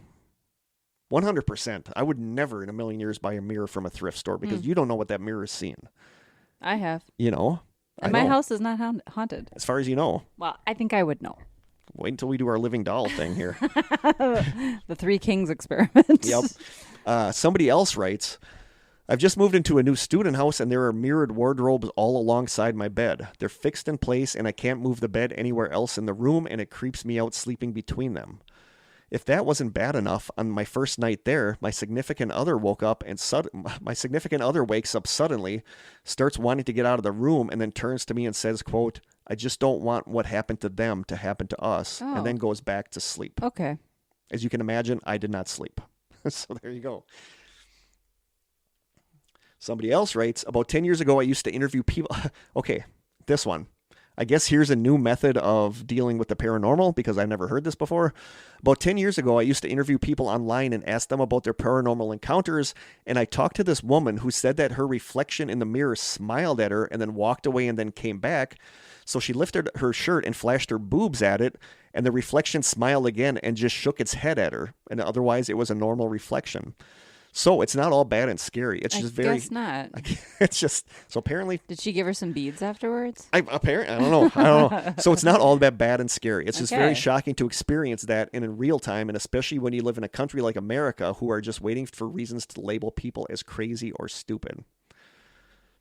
I heard I didn't put them all in here, but there were a lot of stories about people looking at their reflection in the mirror, and then all of a sudden the reflection kind of smiles at them and shakes its head, and then goes back to being a regular. As if they're judging them? Yeah, going back to be a regular Just reflection. a heads up, we're at 2 hours and 18 minutes. We're getting there. Okay. We're getting there. I'm just about done. Somebody else writes, I had a similar experience in 2017. I went to the bathroom at night, turned on the light, and went to pee. Now, the toilet is at the end of the bathroom, and the mirror and bathroom sink are together. After I was done, I went to wash my hands, and I looked at my reflection in the mirror. I washed my hands, looked up, and the reflection in the mirror was just looking at me. I moved my head side to side to see if it was aligned, and it just kept staring straight ahead at me. Then I saw my reflection smile and start to laugh at me as I kept moving my head sideways. I switched off the light and switched it back on again, and then my reflection was back to normal. This is a true story. I remember this like it was yesterday. Somebody else writes, I only have a couple more. I had something similar happen to me too. I always thought whether or not I should post it. This took place a couple of years ago. It was around 2:30 a.m. when I was getting ready for bed, using the bathroom, even though I didn't really need to go, but it was part of my nighttime routine. I had been doing it for years, and nothing strange ever happened, except for this one night, which freaks me out to this day. So the bathroom mirror is directly on top of the sink, and on the right side, a bit further down, is where the tissue holder was placed. The bathroom itself is a guest bathroom, so it was quite small. After using the toilet, I go over to the sink to wash my hands, and I always have a habit of looking at myself in the mirror. After I'm done, I bend down to grab some tissues to dry up my hands. However, when I come back up, notice that my reflection is still bending down in the previous position and then comes back up a few seconds later. At this point, I'm just staring at myself trying to figure out what happened because I never experienced anything like that before. I don't know if it was some sort of glitch, but something lagged in the mirror that day. Somebody else says, I had this happen twice. The first time was in my old house. Same situation. It was late at night. I was using my phone flashlight so I wouldn't wake up the family. It was a full mirror covering the wall along the sink, and it was huge. I did my thing, try not to make eye contact with but something caught my I did my thing, try not to make eye contact with myself, but something caught my attention when my hands weren't in sync with a mirror version of me. I stupidly looked in the mirror and my face was distorted and blurry, like someone took the blur feature and blurred my face out. I turned the light on and it went back to normal. My dumb butt started to wave my hand thinking I imagined it, and then made erratic moves that weren't predictable. It was laggy again, like a few seconds behind or something, and it didn't track. Adrenaline kicked in, and I noped out of there and closed that door, went back to the bedroom and told my husband. He tried to debunk it and said that it seemed a bit behind, but didn't say anything else. He typically would tell me I was probably tired or whatever, but he just said the reflection's a bit off, but I wouldn't worry about it. What? And he's refused to talk about it ever since. Okay. And then somebody writes, looking in mirrors in general is something you should do quickly and efficiently. The longer you spend looking at your reflection, the greater the odds that it will do something alarming. The spirits that exist on the other side are tasked with reflecting our world as we see it, but they can be playful, mischievous, or even malevolent. If you gaze long enough, sometimes they show you the world as they see it. You will never be the same after. Also, you should never be looking in the mirror when you turn the light on. As an experiment, go into a pitch black room, stare in the mirror. Obviously, you won't see anything yet.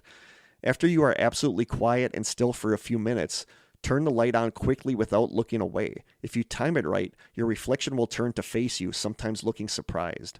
Sometimes, if your timing is really good, there will be nobody there at all. The mirror may crack on these occasions, so be careful. I love how they're like, don't ever do this, but go do this. Yep.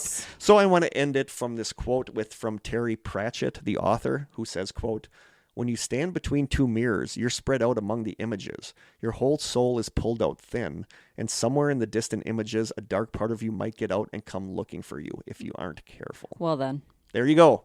There's also a Mandela effect around a mirror. Is there? Magic mirror on the wall. Oh, yeah, that's true. That did come up in my research. So there you go. There are some mirrors for you. Mirrors and the paranormal. Wow. I do not like mirrors. I know some of our listeners do not like mirrors. Apparently a common theme is your reflection doing stuff you're not doing. Yeah, that's my biggest fear. Like, I'm almost better with looking in the mirror. I've never had a bad experience with a mirror.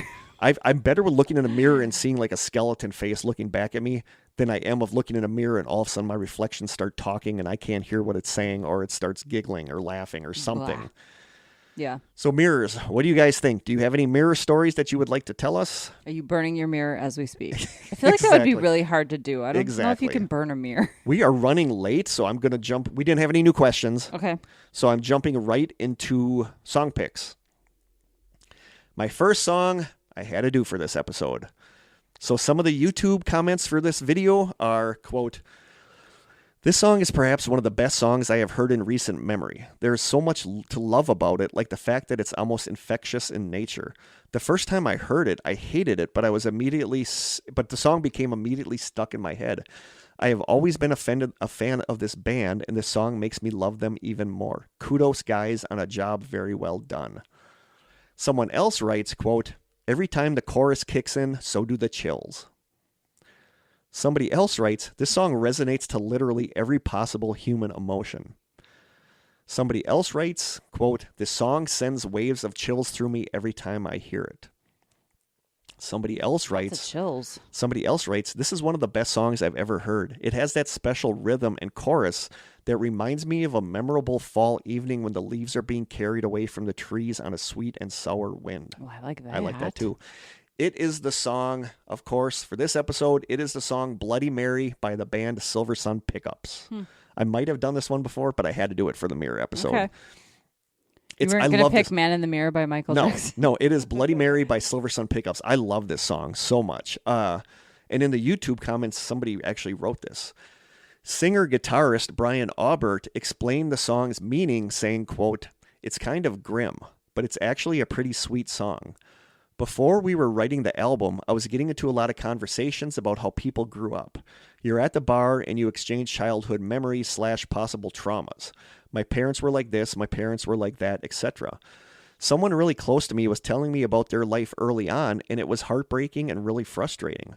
I'm not talking about massively destructive things that happened, but things that were definitely not right. We were talking about little games that we played, and the Bloody Mary game we played when we were kids and got scared, and my friend essentially said, I had no time for those things because I was frightened all the time. I would not have been scared by that game. I would have sat there and just been happy. And that really freaked me out, and it made me so mad, and I want to go back in a time machine and go back and punish the people that made them feel that way. That's where the song came about. So it sounds pretty grim, but it's actually kind of sweet. That's how Bloody Mary came in there, with the idea that some of us were doing everything we could to thrill ourselves and scare ourselves and jolt our nerves.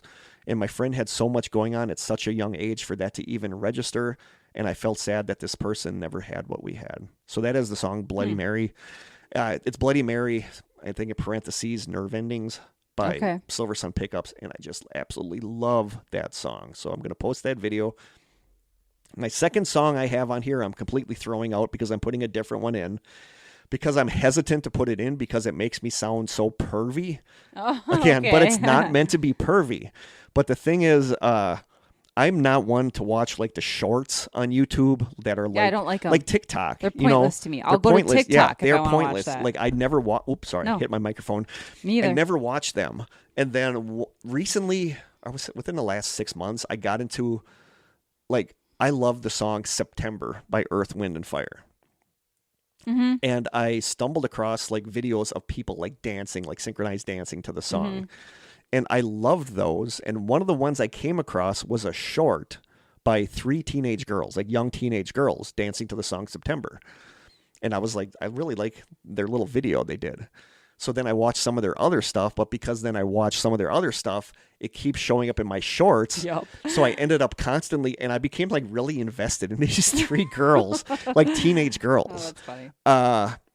And I still watch them all the time. I think I subscribe to it, but I can get why people get pulled into that. Yeah, because totally. like I love these. If they're well done. Yeah, like I love these 3 girls. So they are. I will tell you in 1 second here. Boo, boo, boo. Boom, boom, boom. So they go by the name Triple Charm. It's three sisters named Amalia, Reina, and Gabriella.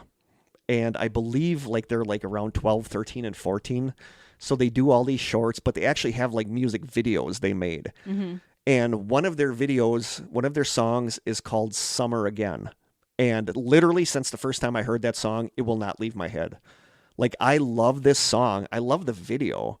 You know, like, I love these girls. I think they seem like genuinely like sweet teenage girls, like the kind I would have in my class. Mm-hmm. But this damn song, it like is stuck in my head and it will not leave my head like ever. So they wrote the song, or is this a they song? They wrote the song. They wrote it. It's them performing. It's like a music video. Like when you think of that Friday by Rebecca, like it's like that. Sure. But these girls like are super talented and they just seem like genuinely good people. So like as pervy as it sounds, like I love watching their stuff. It's so this next video I'm gonna do is the song Summer Again by Triple Charm. I love it. I just think they're amazing little people. Sweet. And like I said, this song just won't leave my head. I need like an exorcism on it because it's literally stuck in my head all the time, funny. And I love it. So my second song is Summer Again by Triple Charm. Cool. So there you go. There are our song picks. We're going to wrap this up because this episode's getting long. 2 hours and 29 minutes. Might be our longest episode. Means I'm going to have to knock it from best quality to medium quality in order to get it on post YouTube. It. Oh, yep. So yeah, I think... Me too. Is there anything else we want to... Oh, the deets. Yeah, the deets. You can email us at thestrangesessions@gmail.com. You can Twitter us at Strange Session without the final S. We are on Instagram, where Krista does a great job at The Strange Sessions. You can send postcards and snail mail to The Strange Sessions, P.O. Box 434, Manitowoc, Wisconsin, 54221-0434. Or you can call our lonely phone line at 920-443-9602. And you can send listener stories to thestrangesessionsstories@gmail.com. And I think that is it. Yeah, if you're a part of the book club or you want to be part of the book club, I'll just throw that out there. Today we're recording this month's book, which is Stephen King's Just After Sunset. And if you want to hop on the bus, our next book is a Dean Koontz book that, hold on, it's taking me a second. I got some flack for calling him a bargain basement Stephen King. Yes, you did. Rightfully so. It was rude. The book is called False Memories. So we're starting that. We'll be recording that episode on May 20th. So that's 4 weeks. Should be plenty of time to read a book, I hope. Yep. So just if you haven't gotten on the book club train, now's your chance. I think officially our longest episode, so hopefully you guys don't hate that. Some of you like longer episodes. Hopefully you didn't fall asleep some of or you anything. Don't. Let us know if you have any mirror stories. Yeah. Because do you have a haunted mirror you want to let me know if you do the living doll game in the mirror. I want to know how it goes. Yeah. I would seriously try that for like a side sessions, I think, the living doll game. Would you? I think so. Okay. I say that now. I say that now until it's like 3:00 in the morning, and I'm like, no. As soon as I hear the first little skittering of the doll moving around, I'd be like, nope. Tell yourself it's a squirrel on the roof or something. So if you have any, thank you for the gifts. Yes, Kiana. Thank you for the gifts. If you have any mirror stories, let us know. Yeah. And with that, I think until next time, from Krista and I in the mirror-free, mirrorless, strange cellar. Until next time, stay strange.